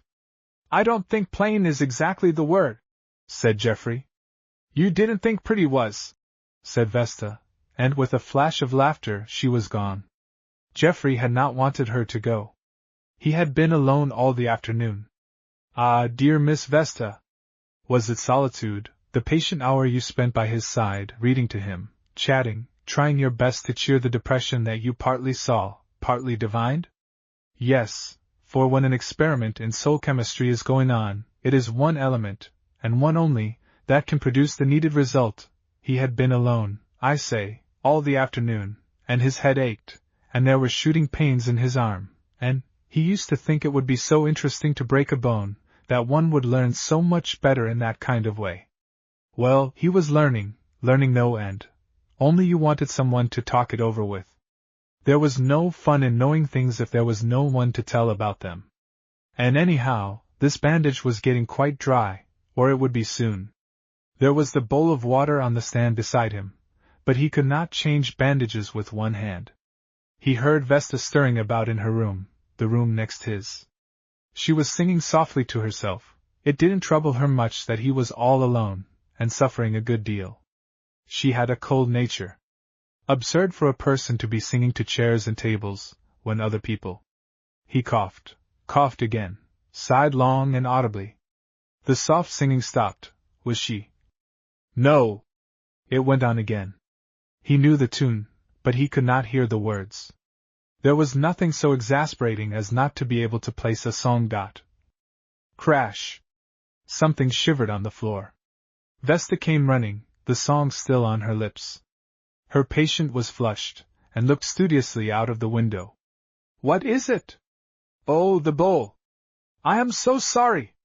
How did it happen? It fell down, said Geoffrey. Vesta was on her knees, picking up the pieces, sopping the spilt water with a towel. He regarded her with remorseful triumph. You were singing, he said at length. Was I? Did I disturb you? I won't. No. I don't mean that. I wanted to hear the words. I threw the bowl down on purpose. Vesta looked up in utter amazement, meeting the young doctor's eyes. Something in them brought the lovely color flooding over her face and neck. That was childish, she said quietly, and went on picking up the pieces. It was a valuable bowl. I am feverish, said Geoffrey. This bandage is getting dry, and I am all prickles. Vesta hesitated a moment, then she laid her hand on his forehead. You have no fever, she said. You are flushed and restless, but Dr. Strong, this is convalescence. Is that what you call it? Said Geoffrey. Chapter 13. Recovery. Feelin' real smart, be? Asked Mr. Ithuriel Butters. Wall, I'm pleased to hear it. Mr. Butters sat in the young doctor's second armchair, and looked at him with friendly eyes. His broad back was turned to the window, but Geoffrey faced it, and the light showed his face pale, indeed, but full of returning health and life. His arm was still in a sling, but his movements otherwise were free and unrestrained. You're lookin' fuss-rate, said Mr. Butters. Some different from the last time I see ye. I wonder what would have become of me if you had not happened along just then, Mr. Butters, said Geoffrey. I think I owe you a great deal more than you are willing to acknowledge. Nothin' at all, said the old man, briskly. I h'ist ye up out the road, that was all. I sh'd have had to h'ist just the same if ye'd been a critter or a log, talking up the whole road the way ye did. And how about bringing me home, 3 miles out of your way, and carrying me upstairs, and all that? I suppose you would have done all that for a critter, eh? Wall, depends upon the value of the critter, said Mr. Butters, with a twinkle. I never kept none of mine upstairs, but there's no knowin' these days of fancy stock. No, young man! If there's anybody for you to thank, it's that young woman. Now there's a gal, what's her name? I didn't gather it that day. Vesta, Miss Vesta Blythe. I want to know. My fust wife's name was Vesty Barlow she was, yes, sir. I do know, but I liked her best of any of 'em. Not but what I've had good ones since, but 'twas different then, seems though. She was the chice of my youth, ye see. Yes, sir, Vesty is a good name, and that's a good gal, if I know anything about gals. She's no kin to you, she said? No, none whatever. Nor yet you ain't keepin' company with her? No, cried Geoffrey, wincing. Ain't you asked her? No. Please don't. Why not? Demanded Mr. Butters, with ample severity. Geoffrey tried to laugh, and failed. I can't talk about these things, Mr. Butters. Don't you want her? The old man went on, pitilessly. Geoffrey looked up angrily, and met a look so kind and true and simple, that his anger died, stillborn. Yes, he said. God knows I do. But you are wholly mistaken in thinking, that is, she wouldn't have me. I expect she would, said Ithuriel Butters. I expect that is just what she would have. I see her when you was layin' there, all stove up, you might have bien barrel staves, the way you looked. I see her face, and I don't need to see no more. Geoffrey tried to say something about kindness and womanly pity, but the strong old voice bore him down. I know what pity looks like, and I know the other thing. She's no soft heart to squinch at the sight of blood, and that sort of foolery. Tell ye, she was just as quiet and cool as if 'twas a church sociable, and she set that bone as easy and chirk as my woman would take a pie out the oven, but when she had you all piece-net up, and stood and looked at you, wall, there. Don't! I cannot let you! Cried Geoffrey. His voice was full of distress. But was it the western sun that made his face so bright? Wall, there's all kinds of fools, said Mr. Butters. Got the teethache? Toothache? No. Why? Thought you hollered as if ye had. How would you go to work to cure the teethache now, s'posin you had it? I should go to a dentist, and let him cure it for me. S'posin you live 10 mile from a dentist, young feller? You're too used to set in the middle of creation and jerk in the reins for the hoss to go. Jonas E. Homer had the teethache once, bad. He paused. Well, said the young doctor. Who was Jonas E. Homer, and how did he cure his toothache? Jonas Elimelech was his full name, said Mr. Butters, settling himself comfortably in his chair. He's neighbor to me, about 5 miles out on the Buffy Landin' road. Yes, he had the teethache bad. Wife wanted him to go and have them hauled, but he said he wouldn't have no feller goin' fishin' in his mouth. No, sir. He went and he bored a hole in the northeast side of a beech tree, and put in a hair of a yaller dog, and then plugged up the hole with a pine plug.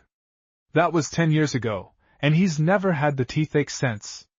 He told me that himself. It's a good story, said the young doctor. Do you believe it, Mr. Butters? Wall, I do know as I exactly believe it. I was sort of illustratin' the different kinds of fools there was in the world, that's all. They were silent. The sun went down, but the light stayed in the young doctor's face. There was a commotion in the room below. Voices were raised, feminine voices, shrill with excitement. Then came a bustle on the stairs, and the sound of feet. Then one voice, breathless but decided. I tell ye, I know the way.